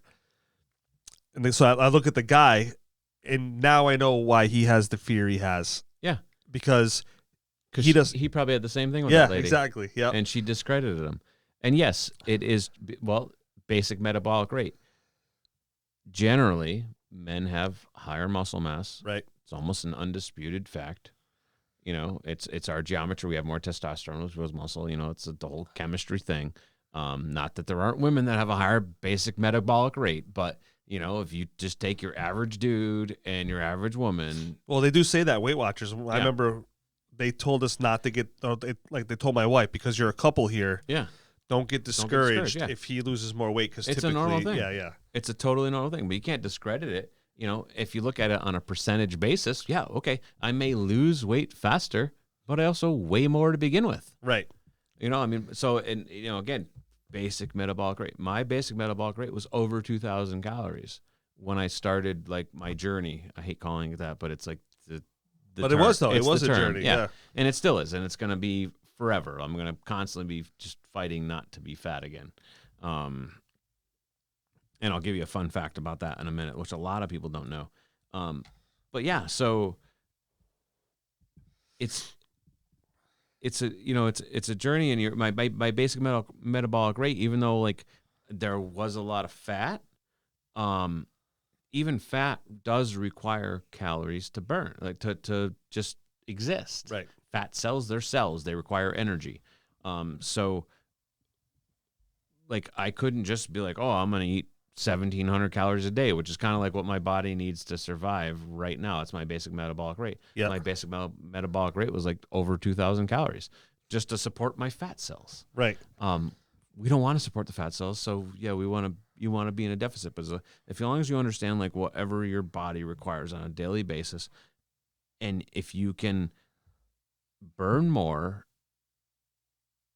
or eat less than what you burn, you're gonna lose weight. Right. However you choose to do that. You can do it by exercising a ton to offset what you might eat in a day, or you can reduce what you're eating to offset what you're doing in a day, or a combination of both. Obviously, the combination of both is the biggest offset, But, there's going to be some cases. The ultimate thing is you want to try not to be hungry. Right. Because that's when it all goes downhill. Everybody knows that. It's Oh, I like, know. I'm hungry because it's like, oh, you don't look at it and you're just like, well, I'm in a deficit and I am down by 200 calories. So I'm just going to take in 150 calories and see if, no, you're just like, I'm going to eat until I'm not hungry. That calculation goes out the window. So if you can, and that's why like my big proponency lately has been just get help, dude. Fine. Surgery is a scary thing to me. When I looked at it, dying was scarier. Sure. So a surgery that's been done millions of times versus dying because of obesity, and that's a decision everybody has to make at some point or never, but like to me, I'm like, this is the way I want to go, because the other option, whether it's 5 years or 10 years or whatever, just doesn't seem, and I could have totally done what I did without surgery. I had my reasons, but basic metabolic rate. Use more than you're taking in. It doesn't have to be every day. It actually is if you average it out over the week. That's why, cheat days are important. You got to kind of give yourself a treat. You got to reward yourself, as long as you don't reward yourself 5 days in a row. Like people focus on the day. You can fuck up a day. Yeah. You can fuck up 2 days. Make up for it in the next 4 and spread it out. Right. You overdid it by 1,000 calories in 2 days. Sure. All right. So underdo it either by over exercising or under eating. It's a bad term, but you know what I'm saying? So just find a 250 calorie deficit over the next 4 days and make up for what you might have done. And an interesting fact, and I'm open for disapprovals on this because this is just all what I've read. And I'm not an expert in anything. So fat cells, you'll never lose fat cells. This is interesting. Really? You only if you're fat. All right. Well, I can't say overweight, but if you're fat, you're never. If you I don't have any less fat cells in me right now than I did when I was 295 pounds. I'm 120. I just still can't believe you weighed that much, but I'm 120 pounds lighter. So I'm 115. I weigh 180 right now as of this morning. I do not have any less fat cells. So fat cells are generated and they're permanent, and it's decided in adolescence. And I don't know what age that stops. But so if you're a chunky kid, and this isn't to say that you can't be that you can't be skinny during all your adolescence and then be fat. Is it based on your eating habits then, or your body? So so the number of fat cells you have is based on genetics. Number one, you can't escape that. Yeah. So on a pie graph, you're going to get X amount. Yeah. And number two is on what you do during your adolescence. And again, I don't remember the exact years of when fat cells are generated. Obviously, they're very important when you're a newborn into infancy, toddler, all that stuff, because brain development, all that, all that shit. But as that progresses, and I think it becomes into your teenage years. So basically, again, I'm going to guess on the years. But let's just say it's up to age 12. What you do. In your caloric intake and your burns of those calories determines kind of how much. So that's when you truly get fat. If it's gonna become a lifelong struggle for you. So I wasn't exceptionally active. I wasn't huge. I wasn't skinny. My brothers were kind of in good shape, skinny. Especially my oldest brother, and he's 50-something years old. He's skinny as a rail. But young, and this is where it's gonna loop around and kind of pull off of me where childhood obesity really becomes a big thing, is because if kids aren't taught to be active or kind of monitor what they're taking, the type of calories they're taking, and everything like that, it's gonna be a struggle for the rest of their life. So the only thing that we can change right now, 45 years old, is our 46, 40s, whatever, we're in our 40s. Is the size of our fat cells. Yeah. So you're not burning fat.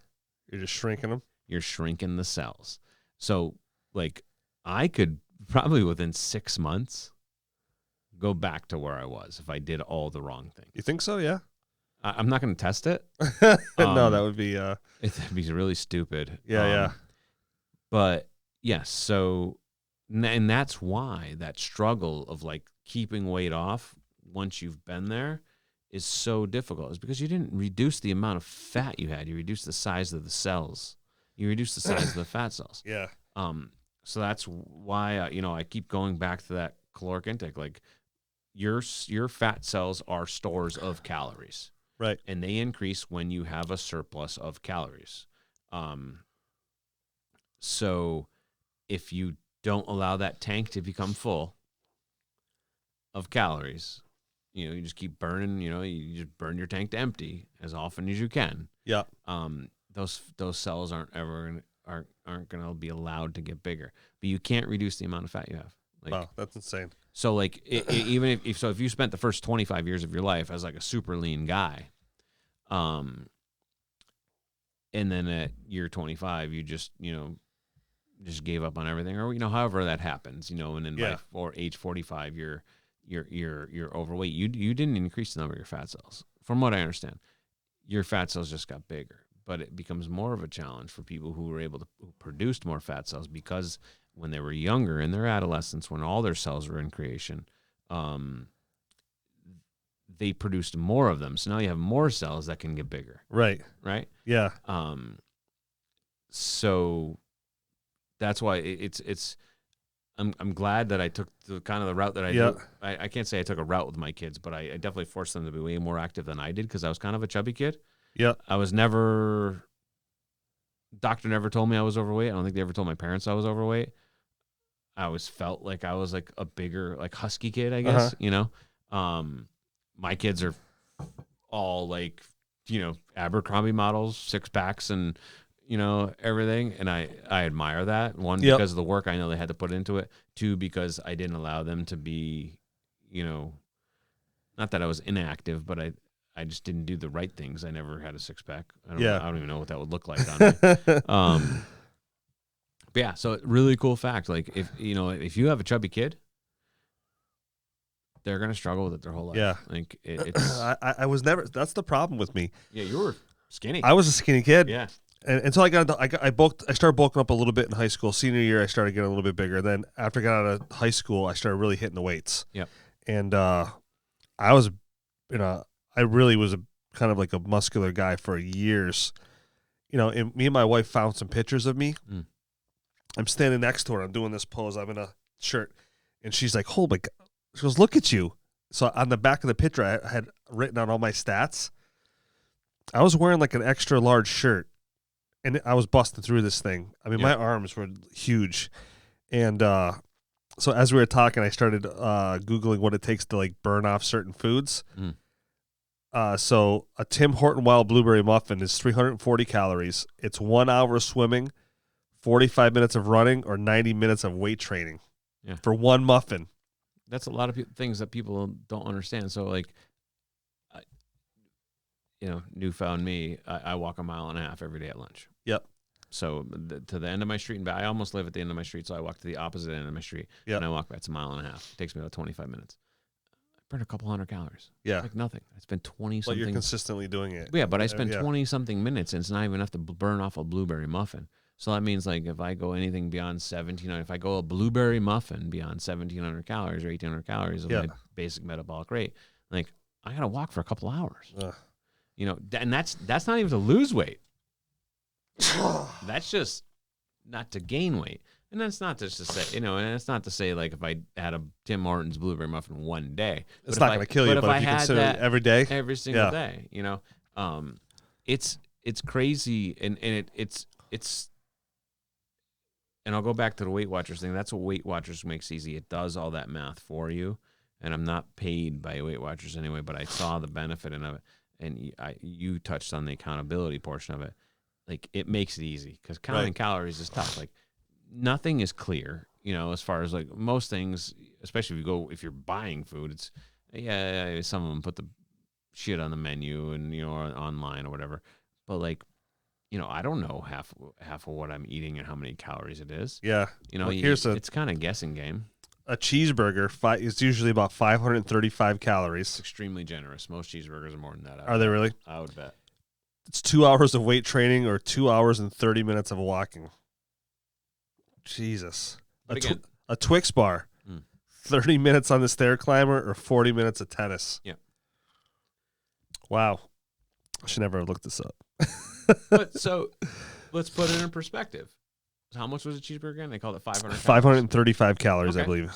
So let's just say average size, mid-40s male, your basic metabolic rate is 2,000 calories, okay? You could eat 4 cheeseburgers a day. Yeah. Can't have anything else. Right. For 4 cheeseburgers a day. And a lot of people harp on, like, is it fat? Is it sugar? Is it cholesterol? Calories are calories. Right. Okay. Now, the effect where those calories are coming from might have different effects on your body. Cholesterol, obviously. Yeah, like we're talking about like clean eating. Yeah, clean eating and stuff like that. So it's like, could you eat 2,000 calories in cheeseburgers every single day? Absolutely. And if you burned at least 2,000 calories between like whatever your resting, metabolic rate is versus whatever extra shit you put in, if you burn 2,000 calories and you're a 180-pound person, you always want to be 180 pounds, and you did that, yes. Would you gain weight? You'd probably be fine. You wouldn't gain weight. Yeah. What does that do for some other things that happen? Might not be ideal. Yeah. But so you kind of have to take all that into perspective. If you're just like looking at weight loss as like a primary goal, even just for starters, find out what your body burns, find out how much you're taking in, find out how much, like just say, listen, I'm really happy with what I take in every day. And so 1,700 is what my body needs. I take in 2,300. How do I burn an extra 500 calories a day? Well, 500 calories a day is pretty tough. We were to solve that. Yeah, that sucks. Yep. Yeah. It's interesting. I'm going to buy that scale. So so I can tell you the name right away. Let's take a look at this thing. It's Renpho. R-E-N. Okay, hold on. I suck at spelling, so you got to go slow. It's a horrible spelling, and I think it's named after like the 2 founders, like first names, but it's Renpho. So it makes no sense at all, but it's Renpho. Yeah.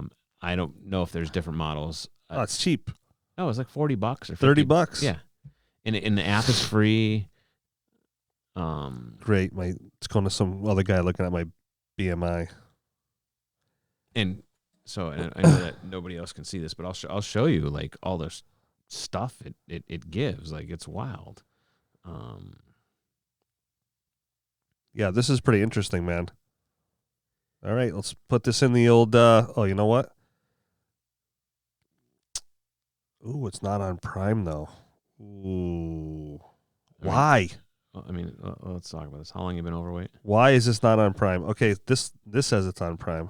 How long have you been overweight? Oh, God. Is a couple days going to make a difference? I mean... yeah, no, but it's so I don't know. It just feels better when you get in 2 days. I get it. I mean, I guess ever since I left the soda company, I started to pack it on. So we'll say 4 years. Is that when like your doctor started telling you there was an issue, or is that when you really started feeling there was an issue? Yeah, I think I probably. So I kind of ebbed and flowed. Yep. But that job kind of kept me at a. Because you were active, yeah. So if I cut back a little bit, yep. Well, I mean, when I had diverticulitis, I went from 257 down to 189 was my lowest. Oh wow, good for you. People were scared for me though. They're like, "You look like you're gonna die." It's drastic. I mean, because I go, but but you remember me as being that weight, not this weight. So I went a year without even seeing anybody, and then I show up and I'm 120 pounds lighter. So it's like, you okay? People honestly asked my wife who the new guy was. Are you serious? Not even lying. Oh my God. Over like we went sledding with the Boy Scouts, and like one of the leaders pulled her aside and she's like, "Who's the new guy?" She's like, "I don't know what you're talking about. I've been married to this guy for like 20 years."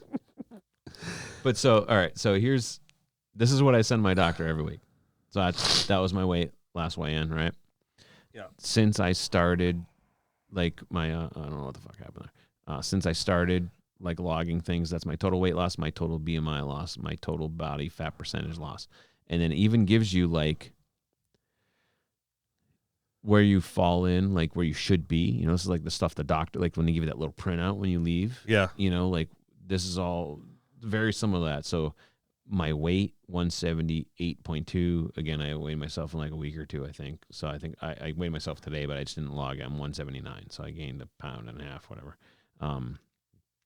And green means like you're in range, right? Metabolic age is basically like what your metabolism, how your metabolism compares to someone of your age. So I'm 40, I'll be 46 in September, but my metabolism acts already like a 46-year-old. So it's telling me you're doing better. Well, but it's telling me like I'm older than my metabolism's older than it should be. Oh, how old are you? I'm 45. I'll be 40. Oh, okay. Wait, I thought you were.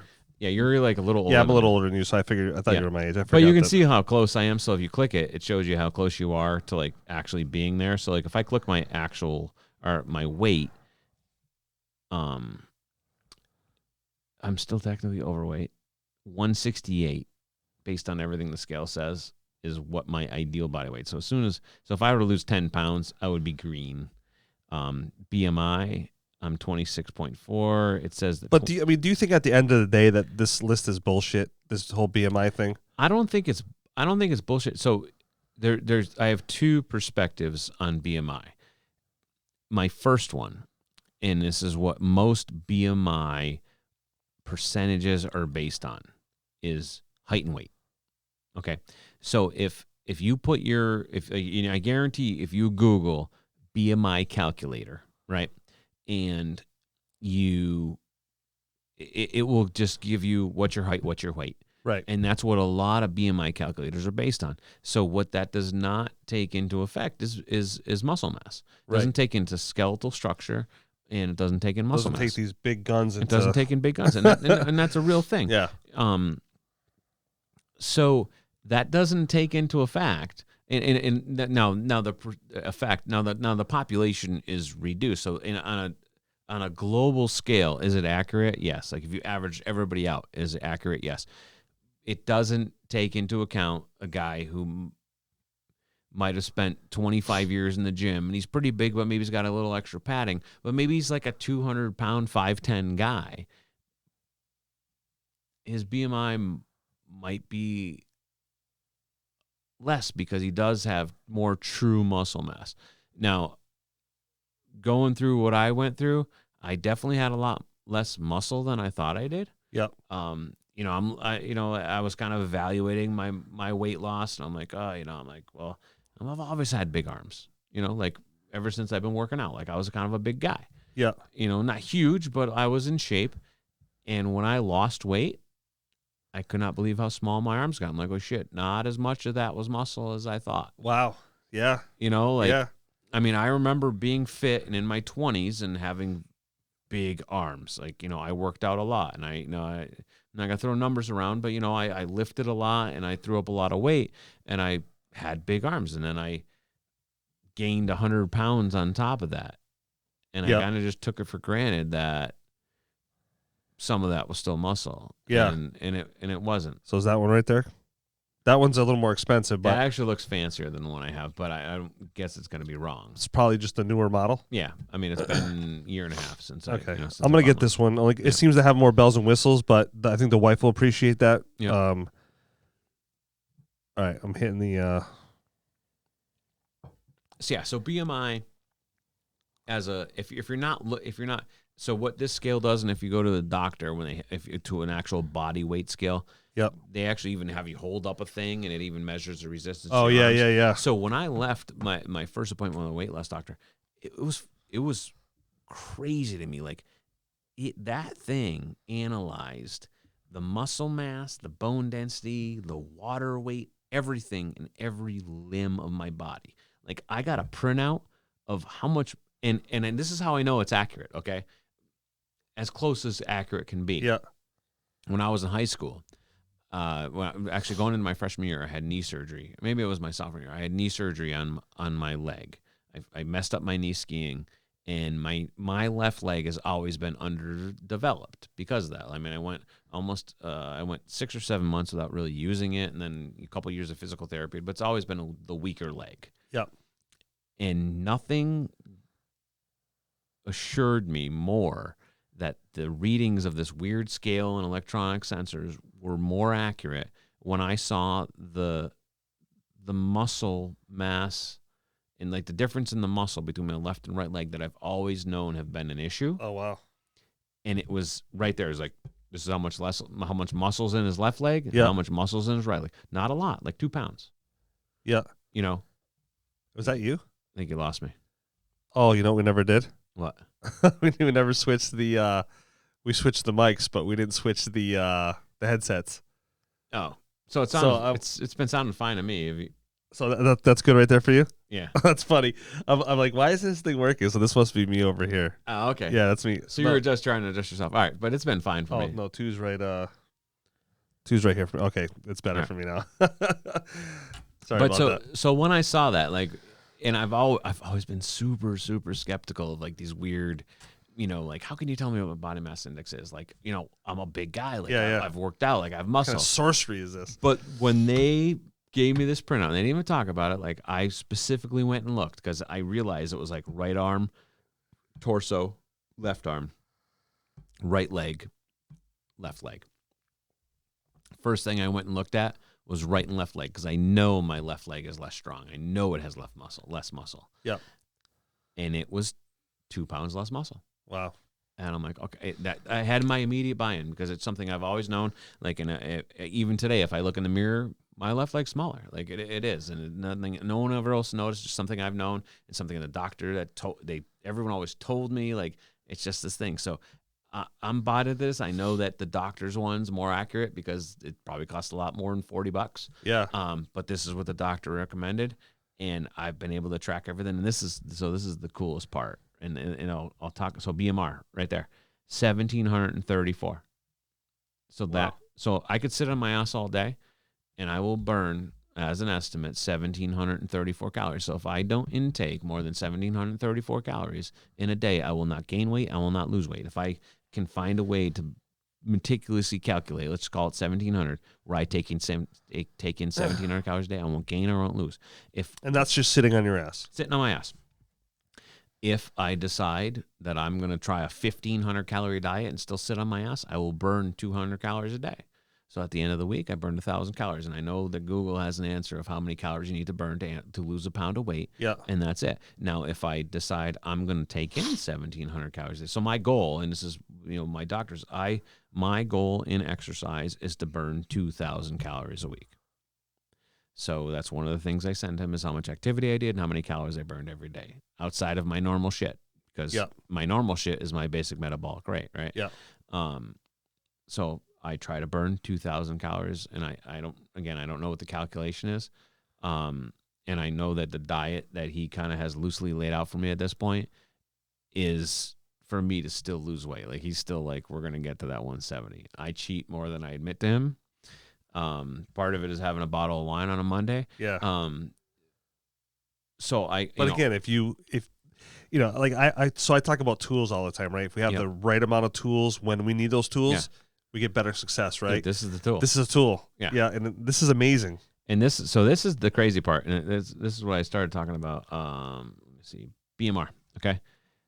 So we talked about how my basic metabolic rate right now is 1,734. You can see it kind of jumped up. One of the things I started doing, and I want to accredit this, is I've been working out. I've been trying to build some of the muscle that I thought I had when I was big. Yeah. And I've seen noticeable differences, and I think that this reflects that. Because I've only gained I've gained a couple pounds, and if you look at another cool thing, it shows muscle mass. Okay, gained 2 pounds of muscle, right? So if you gain muscle, your basic metabolic rate is going to increase. Right, because your muscles are burning more calories. Right, trying to be that muscle. Muscles just to maintain themselves. Yep. So look at 719. This is right when I got my scale. So I burned an extra 100 and something calories just being fat. When doing by having more muscle mass. Well, yeah, we can call it that. No, this is when I had less muscle mass. Well, let's look. Because that would make sense. So this is my BMR, right? My basic metabolic rate is 1724. When I started my weight loss, when he made me get the scale, it was right around 1879, and I didn't. 140 extra 140 calories by being 120 pounds overweight. Wow. I don't think that was muscle mass. I actually think I'm stronger now than I was. But let's look at that muscle mass. Okay, 132 pounds of muscle mass. Oh, actually, maybe I weighed it up. 145 pounds. So I lost some muscle. Yeah. During the whole thing, according to the the scale. Well, when I when I had the diverticulitis, and I dropped all that weight, I lost a ton of muscle mass. Oh yeah, wait, yeah. I remember thinking I was gonna die. You're not getting any nutrients or anything. Visceral fat, 25%. To 9. Subcutaneous, which is beneath the skin, 19 to or 40 to 19. Scales, super cool. And when you start seeing it, like like my goal, and it still is, aside from everything my doctor said, again, tools and I know you're like detail and like I wanted them all to be green. They were all red. Yeah. When I started, like it was like you're red alert. Yeah. Type shit. And that's what I liked about this scale. And and then there's with what I got the accountability pieces. I have to send that to him every week. Yeah. And there's no critique. There's adjustments. It's all right. Let's change things. It's time to try this. He's not about getting to green. That's in my own mental thing. Right. And there's actually one of the things I realized when I bought this scale is there's actually like Facebook user groups and stuff from this brand, and they all get on like showing screenshots. So there's, even if you don't have like the thing where I have with my doctor. Yep. If you want to have that forum where it's like, people are sharing the things, almost like that Weight Watchers meeting type thing. And it's just like, oh, I'm trying so hard to get this and this to green, and like, any other pointers. So, it's out there, in several different forms of support, but I can't try, and I'm not an expert, but that's one of the most educating parts of where I've been and to where I've been, or to where I've gotten is that basic metabolic rate, understanding like what your body does, and it's gonna burn calories every day. And as soon as you go beyond what your body needs in a basic day, well, then you need to do more than your basic day. Right. Yeah. You want to have fucking ice cream? Sure. Your ice cream's whatever, look it up, get a guess. Is it 600 calories? Maybe. All right. So how are you going to burn that 600 calories in a couple of days? Yeah. So that at the end of the week, when you step on the scale. Well, I like how you put it, like in a span of a couple of days. I think people get hung up on if they cheat in a day. Yeah. Oh my God, my whole week's ruined. Yeah. And you can always go back the day after, or like you said, a couple of days. But then the next 4 days, just shape up. I weigh myself once a week. Do you really? When I have to send my measurements. So I'm not going to lie. I'm going to obsess about weighing myself constantly until I get like my blood pressure. The doctor's like, my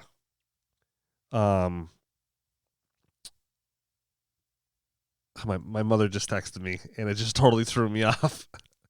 So I'll just bring this up real quick. So my mother and I got into an argument the other day about the vaccines.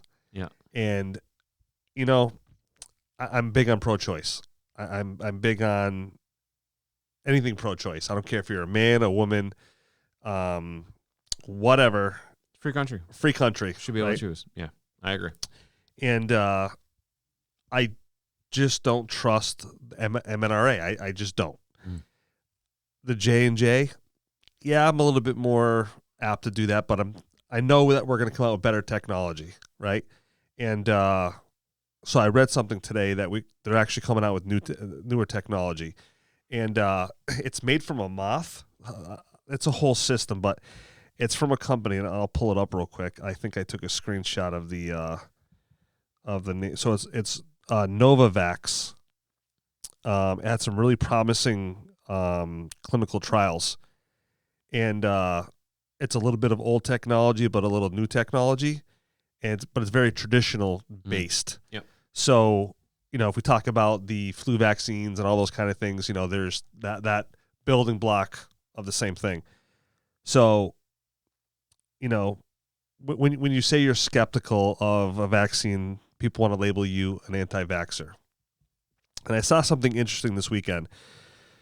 I talk about it all the time. The reason why the podcast started was it was getting to a point where people couldn't have any conversations, especially if it was political, and they just hated each other. But if you put them in a room and put food around the table and you weren't allowed to discuss all those things, you'd make a new friend. Yeah. Right?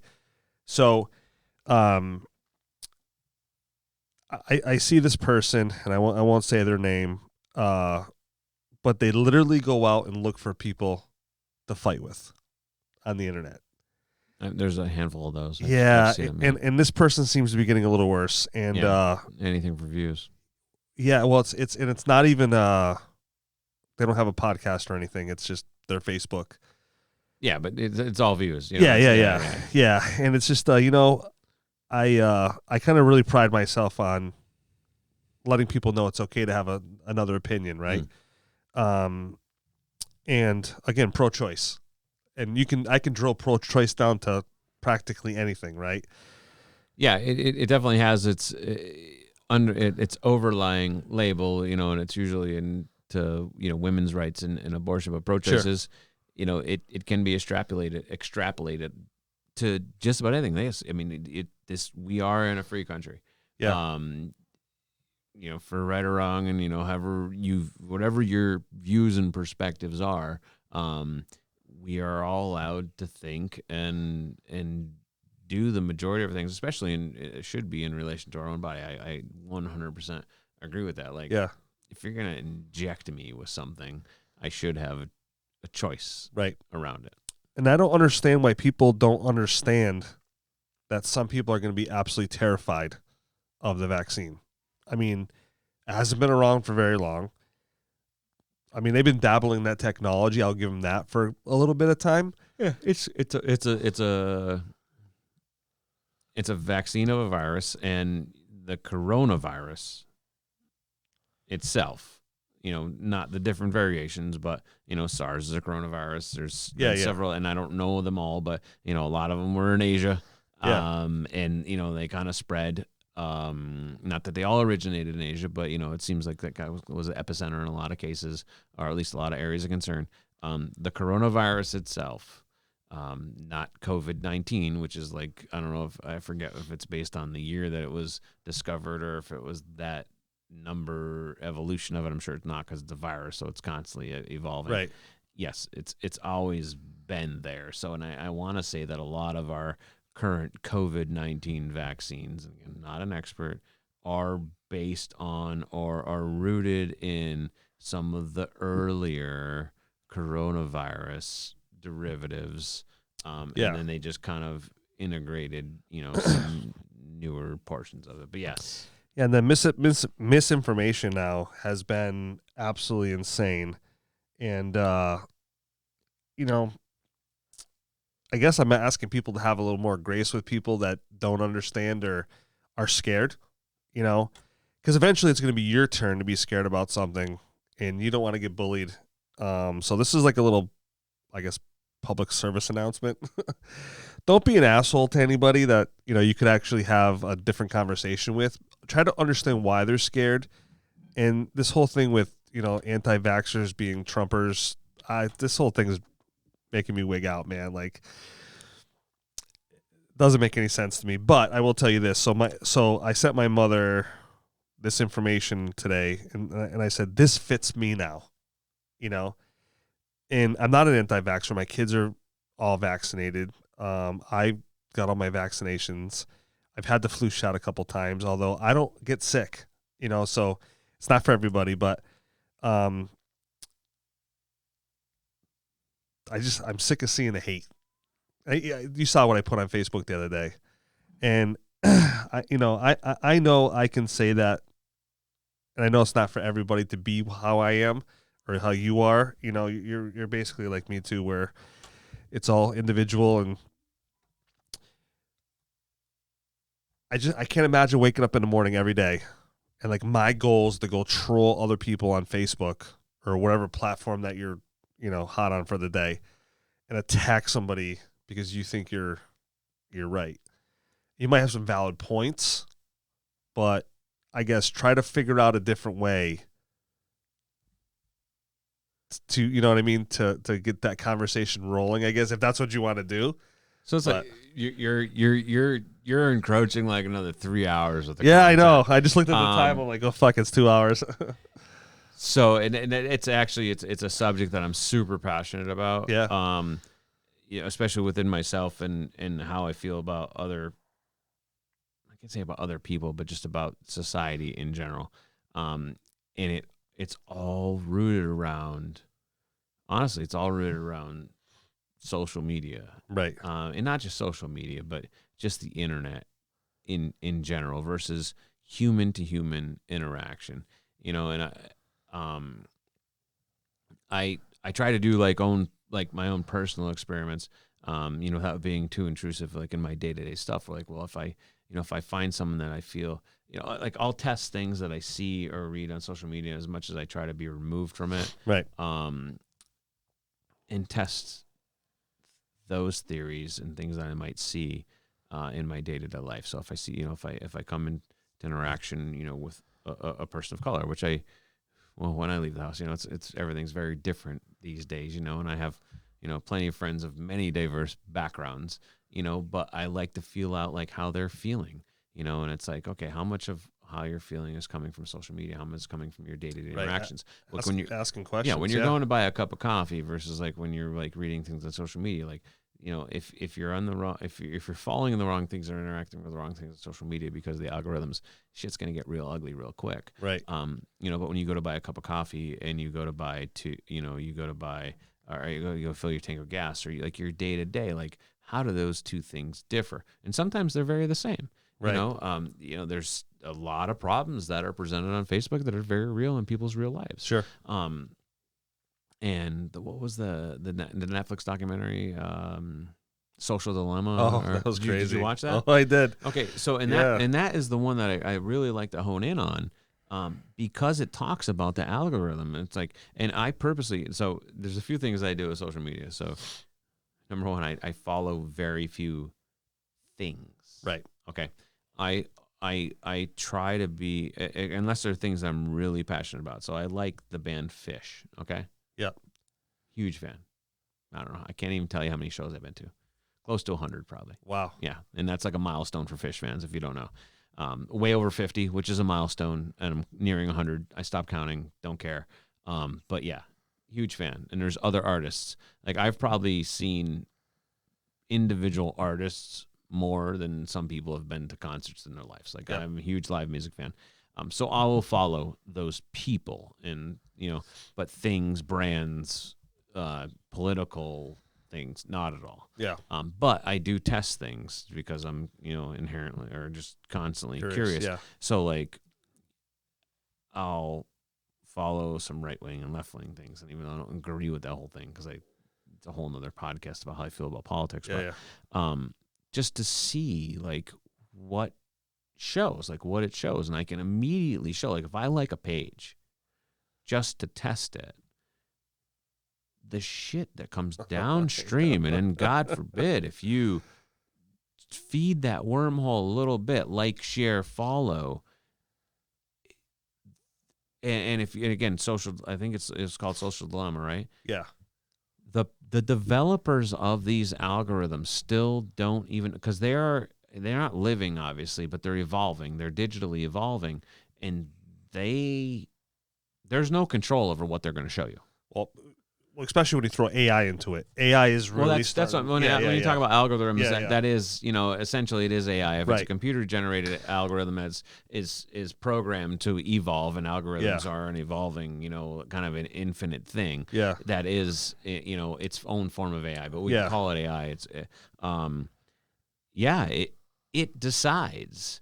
And so you could just like a couple memes from page that is affiliated in a certain direction, and it will then look at what they follow and who follows them and what they follow, and then it recirculates things back. It's like, well, you guys all agree on this one thing, so we're going to show you these next 10 things, and if you like that one, it's going to do that whole circle all over again. And next thing you know, you're in this wormhole where it's like you should just hate everybody and and go do nasty things or say nasty things. And it's funny, like I see it, and I keep saying it's funny. It's not. It's alarming, right? Because I see these things, and I'm not subject to what I'm what's the word for it? And I can't believe I'm forgetting the word or the term. I don't have to deal with inherent racism. I am. Fuck. It's a very important term, and I'm forgetting it. Entitled. Oh, what, like white privilege? Yeah, white privilege. Okay, yeah. And that's, I can't say that I recognize that I have white privilege because I don't have to deal with a lot of the shit that people of color, people of diverse backgrounds have to deal with, and I get that from day-to-day interactions with people I know of diverse backgrounds, but I really start to see it, within my white privilege community, we'll say friends and family, sure. or extended family. If I'm at like a picnic and I hear people talk about, what there's, and it's like almost verbatim of like social media shit that I know I've seen and ignored or laughed at because I realize how ridiculous, and people are repeating it verbatim like it's gospel, like it's well, this is how it is. I'm like, no, like you like too many things on Facebook that agreed with that, and now that's all you're seeing. Yeah. So like of course you're bombarded with the same opinion 20 times in a row. Like I guarantee, I was a salesperson for 20 years of my life. I could sit down in a room with somebody for an hour and probably convince them of just about anything. Sure. And you're in that same background, so like take that and extrapolate it out and give it a computer AI or algorithm. And now it's 30 people that you agree with, and that's funneled into your view stream. And that's all you see is 30 or 40 people over the course of an hour that agree with exactly what you're thinking. Right. Yeah. Okay. Yeah. It's, oh my God, this is exactly what I'm thinking. So I'm right. Yeah. They are too. 30 people agree with me. Yeah. And that's the most alarming part about all that is like, I refuse. And that's just been my entire life. I don't ever rest on what 1, 2, even 5 people say. Like, I want definitive proof. I want to hear all the pros and cons. So like, and you talk about vaccine, like I went, even masks. I'm like, I want to understand why masks are good, why they aren't good. And, and everybody had their opinion. I'm like, well, you're kind of right, but you're excluding all the things that are wrong. And you're kind of right, but you're excluding all, and that's the biggest downfall of social media and hence societal interactions is it doesn't allow you to see the other side. Right. Unless you look for it. That's the thing. I used to think that like people thought like me all the time. Like people looked at both sides, right? Because I believe the yin and yang and everything. Yeah. There's a balance to everything, right? Yeah. And so one of my favorite things I like to watch, and it comes out every Monday, but it's called Audit the Audit. And it's about police interactions. Yeah, I think we've talked about this. Yeah. And he does a great job about looking at both sides of the story. It's from the cop's perspective and the person that's having the interaction. And then he grades them from an A to an F. And I love that because let's say the citizen's being a douche. He's going to get graded on that. If the cop's not doing the right thing, he's going to be graded on that. And then he breaks down all the rules or the laws that they had to follow. But in my mind, before I started doing the podcast, I thought everybody did that.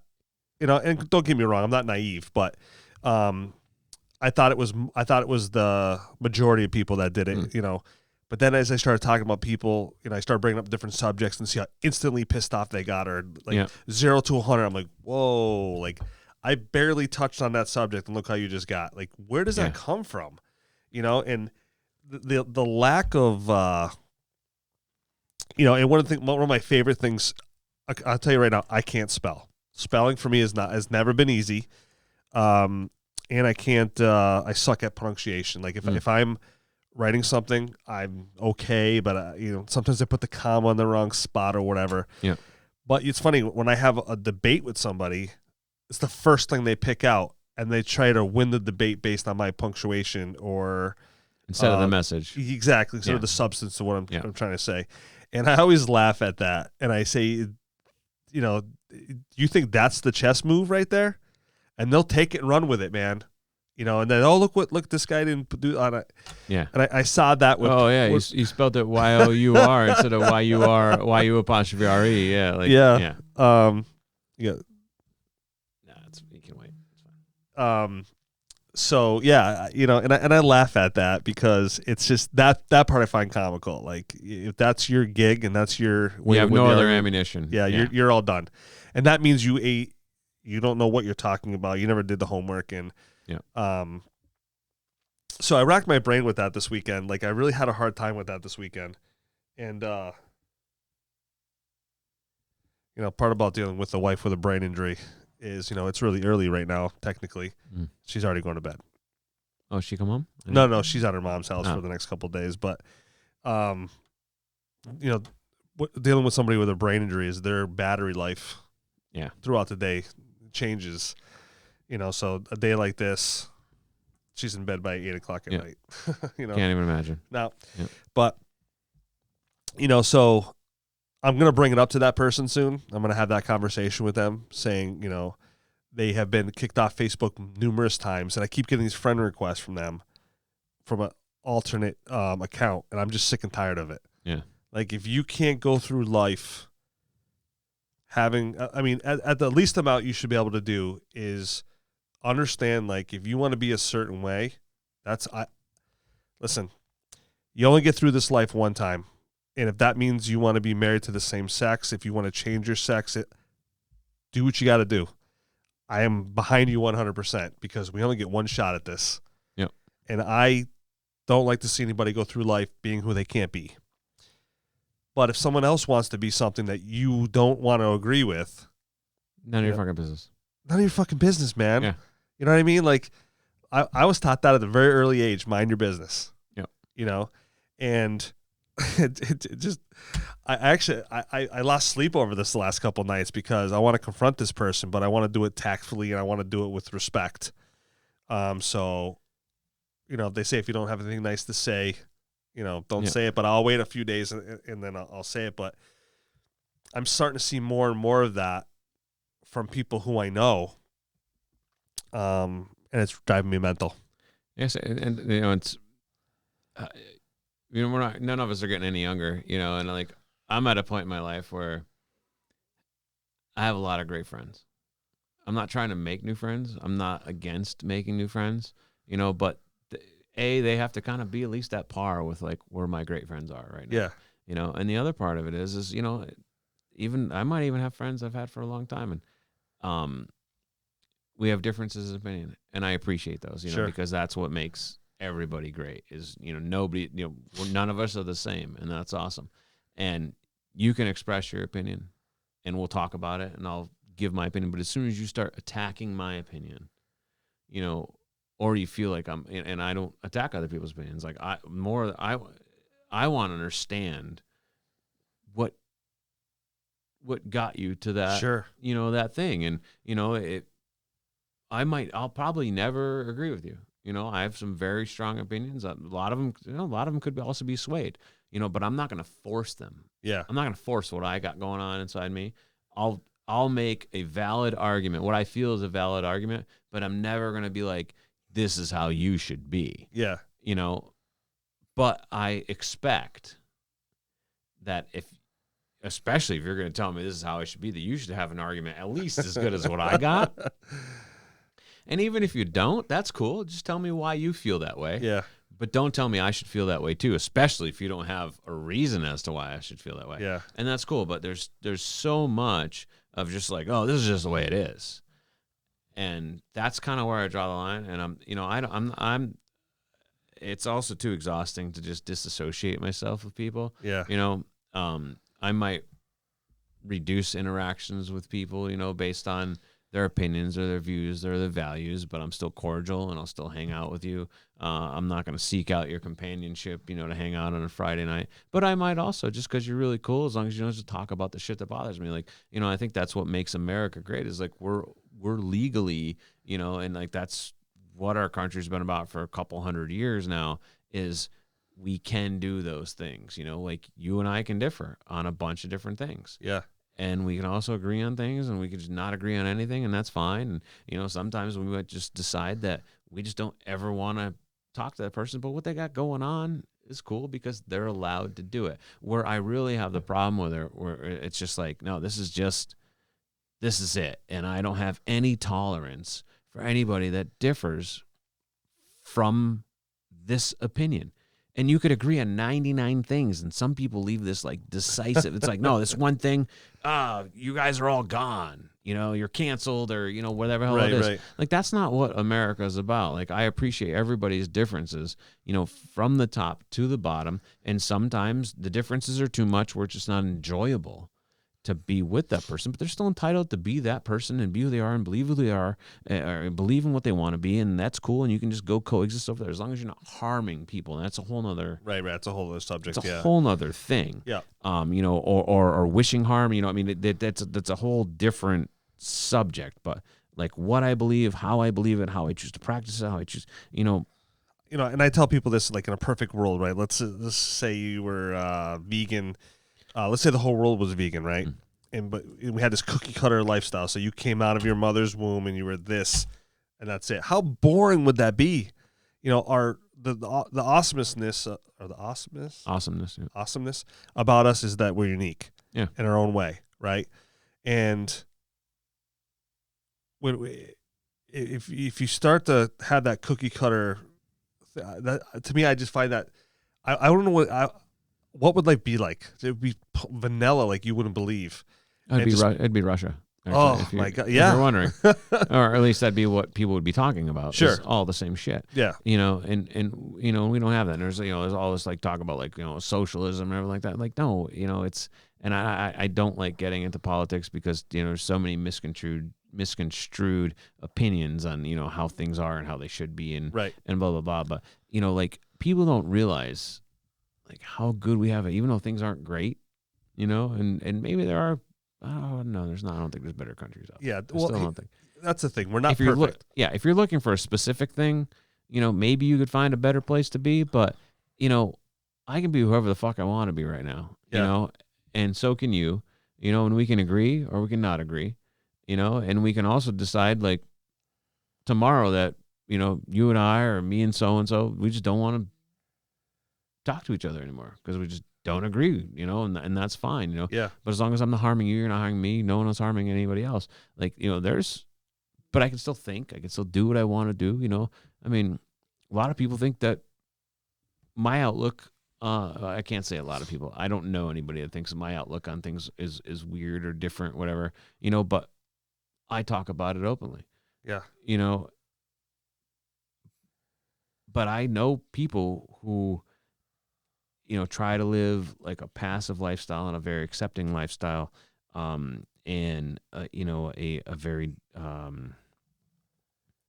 try to acknowledge like white privilege and things like that. But then they're also very closed-minded around other people's views if they don't directly align with those things. Like, listen, that's how you choose to live, and as long as this, listen, I don't agree with what they got going on either, but I'm not gonna just push them out of my life. They haven't done me any wrong. They're not doing anybody else's wrong. It's like, do I agree 100% with what they believe in? Yeah. No. But like they're a decent human being. They just don't have all the same values or beliefs than I do. Right. Like the way I look at that, and this is in a very general term, and it probably is, of much debate, is it's almost like a religious bias, but you can extrapolate that out beyond, into plenty of other things. And you can be like, well, you're Jewish, so I can't talk to you because I'm Catholic, or we can't be friends, right? Or you're Muslim, or or you celebrate Kwanzaa, or whatever it is. No, I don't care. Yeah. Now, if you're a Muslim extremist and you think that you're gonna, die and go live with 7 virgins because you blow some shit up, well, now, and I'm included in that. Yeah, I have a problem with that. Yeah. But if you're a Muslim to the actual true sense of the religion, where it's actually a very peaceful religion. Well, I say this all the time. My last job, I dealt with a lot of people from the Middle East. Maybe 90% of my work was with them. And right after 9/11 happened, I felt this bond with them because I got to see, if you took the Quran and took the good things out of the Quran, because people don't realize the Bible's got some fucked up shit in there too. we all have it, but it's what you choose to do with it. Nobody, there is no religion that has killed off more people than the Catholic right, religion. Absolutely. The greatest wars in the world were around. Not even wars, just massacres. Oh, absolutely, genocide. Yeah, absolutely. Yeah. So it's just a true history lesson, and a lot of it's written out. So like the Quran and the Muslim religion is actually a very peaceful religion, and it's a very pure religion. And it talks about treating your body well, which Catholicism doesn't really talk about as well, right? At all. Hey, let's drink wine because it's Jesus' blood. No, Quran's Muslim is just like, no, don't drink that shit at all. Yeah. It's bad, and guess what? It is bad. Yeah. I understand the symbolism, but no, don't take any toxins in. Clean your body, have a clean soul. But you look at the extremism. Hey, listen, there's Catholic extremism too. Every church has an altar. Right. You think they were just fucking used to hold roses? I don't think so. Yeah, and so I got to see the greatness of those people and bonded with them over what was going on. They were afraid for themselves. I was afraid for them. We saw the hate that was happening. We're seeing it now with the Asian Americans. Yeah. With this whole corona, and so that's when I really started to get involved with asking questions and being a part of the community with them. I had to break down that barrier of asking the questions because I didn't want to feel like I was being racist or whatever else that I was feeling. But once I finally asked that one person, he's like, "I'm glad you asked me that." Yeah. And it was great conversations after that for years. And I had my core group of guys that I would go to and ask certain questions. And they told me the straight up answers. And I got to see, I remember the first time I walked in after my wife had her brain injury, and I walked in and this guy literally starts crying. And I'm like, "Are you okay, boss?" He's like, I heard this morning what happened to your wife. I'm like, "Yeah." He goes, "Why are you working?" I'm like, "Well, I have no choice. There's nobody to watch my route. My boss is on vacation. My mother-in-law is with her right now, so I had people here." He goes, "But what about your bills?" And I go, "I'm not even worried about that right now." So he reaches in the register, opens up the register, and literally just scoops out every dollar or every bill out of every single till there, puts it in a bag. I don't even know how much that was in there, but stack of 20s. Yeah. And he hands it to me, and he goes, "You're going to need this." And I was blown away. I'm like, I go, "Boss, listen, we got enough money in the bank. We have health insurance. We're good." I don't even know what to say to you, but it was like that for a lot of times as the word got out that my wife got hurt. Guys would call me, So that was my first really big interaction with a group of people that were being persecuted like that. Yep. Thank God that kind of went away for the most part. But it really taught me that art of conversation, and that number one, I shouldn't be afraid to ask if I do it constructively, and so that's what I've done for forever, and sometimes I'll go to ask a question. Like sometimes my wife would be like, "You shouldn't ask that." I go, why can't I ask that? I'm coming from a pure place. It's not like I'm, it's attacking them. It's not an interrogation. Yeah. Yeah. And that's really like, you know, I pride myself in trying to understand like everybody's story, regardless. And I sometimes I feel like I'm that person, like I'm asking, like, and I'll stop and I'm like, especially if I get a couple beers in me, like if I meet someone new, you know, I'm like asking questions that some people are just like, oh my God, I can't believe you asked this. Like I ran into 2 Kenyan guys at a bar a couple years ago. Actually, it was, I want to say it was right around the time when George Tickle passed. Okay. I want to say we were at a bar, and I think we were kind of celebrating him, but I ran into these 2 guys. Like they were just super charismatic, and they had an accent. So I'm like, where are you guys from? Like, you know, they ordered a beer. I'm like, holy shit, you guys, like, you look like you're having a great time. Where are you from? And we had like the most wholesome discussion, and my wife could not believe some of the questions I was asking. The first one was like, where are you guys from? I'm like, okay, Kenya, you know, you guys live here, are you visiting, blah, blah, blah. And like, I just started like, you know, talking about like Kenyan, like marathon runners and, you know, their training and, you know, like, you know, I almost felt bad because I felt like there's some stereotypical questions in there because like as soon as you're Kenyan, you're like, oh my God, these guys win like the Olympics every year, you know, but I wanted to understand that. Like I had a genuine, wholesome curiosity to like what their view on Kenyan Olympic runners was. Yeah. Are they heroes, you know, or like whatever? I mean, like, you know, Americans like, freaking Kenyans, you know, they win, you know, the marathon race every year. Like, no, I want to understand, like, well, how do Kenyans feel about that? Like, obviously, there's a sense of pride when you win an Olympic gold medal or whatever, you know. And then I just started talking to them. I'm like, okay, so what brought you to America? And they're just like, the American dream. I'm fascinated with that question. Yeah. Why did you come here? Because I was like, you know, do you live here? You know, are you a citizen? Are you a resident? You know, and like, you know, I wanted to understand all that. And this is like, these are questions that, you know, and with working in retail for a whole bunch of years and working in all different communities, especially large cities, I got to hire some of the coolest people from all different backgrounds, you know, and I feel guilty for saying I would hire people if they were from a place I never heard of before or that I don't know enough about. Like I hired a girl from Kazakhstan, not going to say that she wasn't qualified. I kind of wanted to learn more about Kazakhstan. So I'm like, all right, you know, like, yeah, you're qualified, you know, you fit the bill and I can ask you questions about Kazakhstan for like the next 6 months, you know, and like I had a guy from Nigeria, I had a guy from Iran, I had a guy from Iraq, a guy from Lebanon, you know, several people from Jamaica, Haiti, like I can't tell you, countless Russians, you know, and the amount of like knowledge I absorbed from these people, like I love it. And it gave me like this curiosity. Like now whenever I meet anybody that is just like outside of people I interact with every day, and I'm pretty sure there's like selfies with me and these guys. I think my wife took pictures. Like these dudes like were probably the coolest people I've met in a bar in like 10 years. Yeah. You know, it's not because they're Kenyan, but it's just because I asked the question. Yeah. Where are you guys from?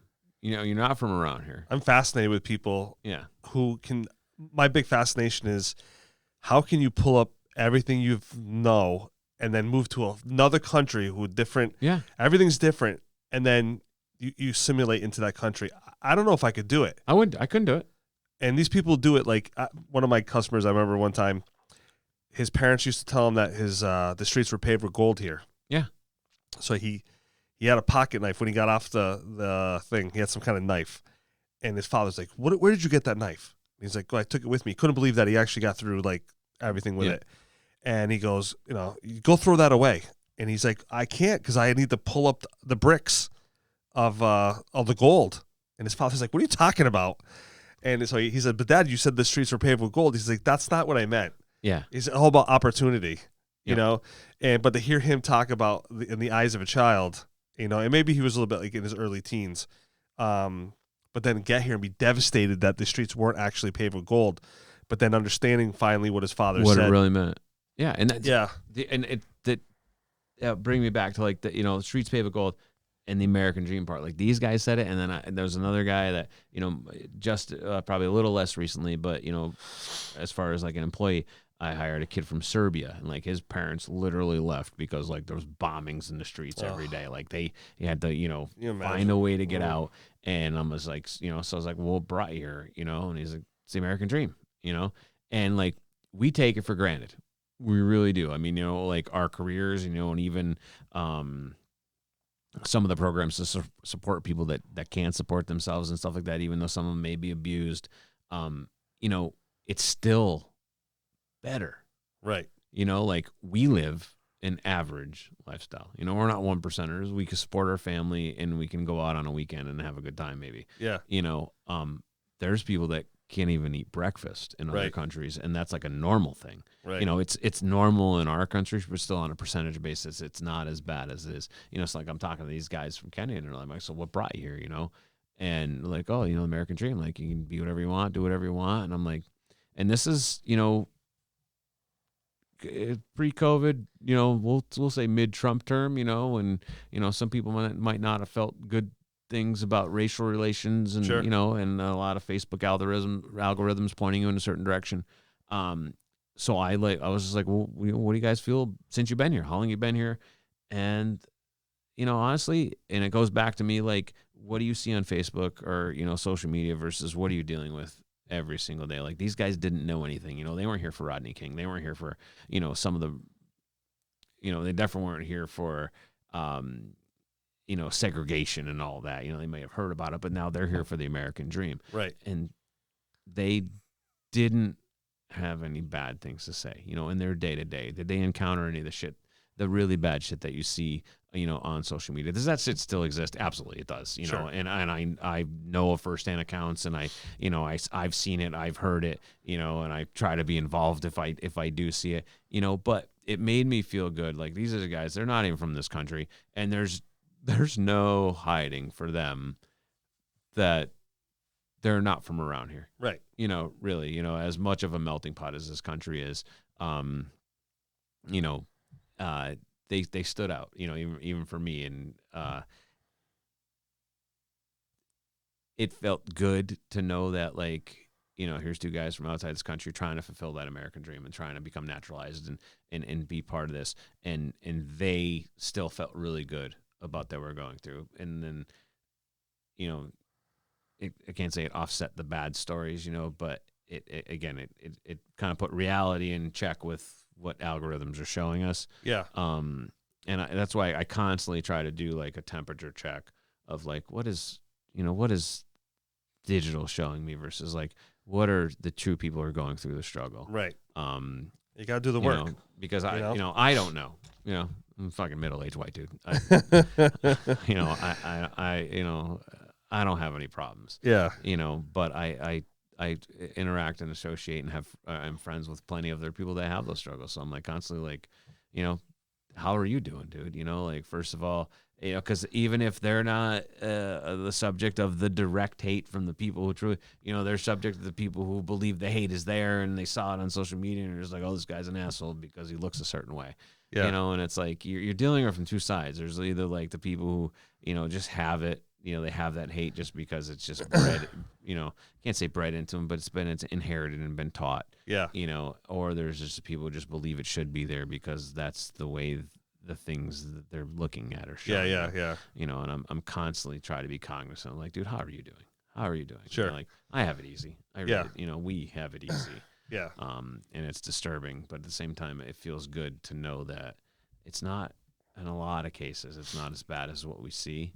But I think it's important that we constantly do those checks. So that was a fucking rant. But I love getting you on those. Yeah, man. It's so 2.5 hours right now. So passionate about that shit. It's horrible, but yeah. Oh, it's I think when you care about people at that level, as we do, the podcast is all about bringing different people on, all aspects of life. It's what we do. You know what I mean? It's how I learned. It's how I get better. It's how I keep my keep an open mind. It's when you think one way and whatever, you really start to go down that tunnel quick. And I'm always trying to better my best. Always trying to meet new people. Always trying to learn. It's never ending for me. And hopefully with the podcast we can. I'd love to get some people from different countries on here and talk about what it's like to live in other countries. So that'll be on our list of things to do. I haven't called him, but my buddy from Lebanon, which is actually a really cool story. Even just from when he used to work for me, he took a vacation and he's from Lebanon, and he came over here to go to school. You know, if you're, I think Greece does the same thing, and there's probably other countries, but in certain countries, once you're an adult, there's mandatory military service. Right. And he got out in time where he didn't have to do mandatory military service. He went back on vacation, spent a little too long there, and he didn't have his credentials. He had taken a semester off from school. They almost kept him to do his mandatory service. Really? Like, he took 2 weeks off, and he called me like halfway into the 2 weeks. He's like, I don't think I can come home, dude. He's like, I have to re-enroll in college while I'm here so I can get back home. Otherwise, they're going to put me in the military. So yeah, I have to call him. I've slacked on that, but there's a lot. It's just like that. You know, I not that I love hearing those stories, but like, you know, just sure, like you said, it's what other people go. Yeah. You know, go through. Why are you? What was it like there? Why are you here? Is it better here? Is it better there? Sure. You know, and just tell me about. You know, I thrive on that shit. Me too. Yeah. I love understanding people. I'm gonna thrive on going to bed. Yeah. All right. So as always, we give a shout out to Joe Amarino. He's the author, If You Give a Gay a Grinder. You can find this book on reallygaybooks.com. You can find it on Amazon. Great book. Like I said, Joe said that he's coming out with another book soon on for the trans community. Yeah. So, Joe was on here twice. Joe was on the podcast 2 times. He was an OG. He was before I was on, and then he came on to talk about this book. So if you haven't seen those, definitely check those out. Yep. And let him have it, Brett. So as always, I'll support or shout out my family business, IQ Inc. It can be found at iq-inc.com. IQ Inc. or IQ Inc.'s on social media. Always want to give a special shout out to my son's business, 19-year-old entrepreneur, Blue Bee Apparel, bluebeeapparel.com, on TikTok at Blue Bee Apparel. Also, I believe Facebook, TikTok. New collection. So I think, I know it's been a while since we met. He took a break. Super proud of him. Decompressed, tuned out of social media. I idolized the kid, 19-year-old kid turning off social media. Yeah. He did a huge fundraiser for LGBTQ community. I forget what his total donation was, but it was a pretty decent amount. Yeah, he's always giving 10% of his profits to the Honeybee Conservancy. But during his Pride Collection Month, he did an additional 10% to the Trevor Project for LGBTQ suicide awareness. So he kind of took a break after that. He's actually, I think he might have just started posting on social media. Showed me some of his new stuff, all self-designed. Amazing monochrome collection nice. By Blue Bee Apparel coming out. I'm sure you'll start seeing some previews pop up shortly. Really cool design. I mean, monochrome, exactly what it sounds. It's like color matched. So like he came home today, he did some of his first samples, and he was wearing kind of like this like tan, light brown like sweatshirt, and the logo that he designed, it's embroidered, and it all like subtly matches, so none of it pops, and it's just super subtle, but you can see the design, all different shades of brown. Sweet. And there's going to be several different, monochrome versions. So there's there's a brownish one, a blue green, and like wicked subtle. Like when he walked in, I was pumped. Like probably one of my favorites so far. So stay tuned for that. Blue Bee Apparel, bluebeeapparel.com. And he's a bit of a TikTok celebrity, at least he was. So that's all I got, supporting the family business. So next week when we do the podcast, I'm going to drop some knowledge about something very exciting that we're going to do. It's going to involve Tony Shukes. Okay. TS Mobile. We had Tony Shukes on a little while ago. We should get him on here again. Anyway. Yeah, we got to get him on again. I'm going to do a little bit of a Pimp My Ride. Oh, that's right. On something. Yep. So next week we'll drop that. Well, we're going to keep you in suspense now because we're going to make this a thing, right? So we're gonna go through this journey together. We're going to do before and after pictures. You guys, we'll even do something live, and it's unveiling. So we're going to get a hold of Tony. We're going to let him know. Yep. We've already been in contact. He's already said he's going to take on the job. But next week we're going to start the process. So we're going to show you what the project looks like. Yeah. And then maybe what we want to do with it. So we're going to throw it out to the audience. We're going to have them maybe send me some pics back. Tell me what we should do with this thing. Okay. So I think it'll be fun. Yeah. and I can't wait. Yeah, and if you don't follow TS Mobile on social media, find them on Facebook, Instagram, TikTok, because they have done like some before and after and some live reveals and stuff like that. So kind of a little preview of what may be to come, maybe a little different spin on it, because I don't think he's done anything like this. Yeah. No. So I'm not going to spoil it, but yeah, like, just to get it hyped up a little bit, definitely has been some cool stuff. Have you seen any of his recent reveals? Oh, I know. He's been doing some crazy things. Crazy. And I would love to get on his head like rap guy, Sean, who is amazingly talented. Yeah. It would be cool to kind of pick his brain too, because I can't say he's the brains, but like he definitely has a lot of the vision. Behind a lot of that stuff that comes out, him with like the client in mind. Those guys are an unstoppable team, and I'm excited to see what they keep doing, especially with what your project is. Next year, I'm going to be big pimping with this thing. So I know I'm pumped. Like like you said, I got a new camper, and I almost want to just have them like do something crazy with that. Yeah. Those guys are super talented, and definitely check them out. TS Mobile Accessories. Yeah. So you guys have to stay tuned for the next podcast, and thank you very much for joining us again. Yeah. And like I said, we're going to revamp the way we do the podcast. We're looking for a female co-partner. Not necessarily female, but I want a female. It'd be cool because we're just two guys, so it'd be cool to have. Yeah. But, if we find the right guy. And don't forget, we have the fourth seat too, so we can. We still want to pigeonhole. We don't want to say we're only looking for female. That's all I'm saying. Well, I think we do. Yeah. I mean, we'll discuss it. We'll get Joe on here. I mean. It's too far for a drive for him. We need someone local, but we're gonna do this up a little bit. We're kind of got to make kind of us in a way, and then if we have a guest that'll cycle in and out every now and then, we'll do that. But this way we can keep throwing out content. So I feel pretty good about it. I think we have a pretty good base on what we want to do. So we just have to work out some kinks, and that's it. Yep. All right. As always, peace. Peace.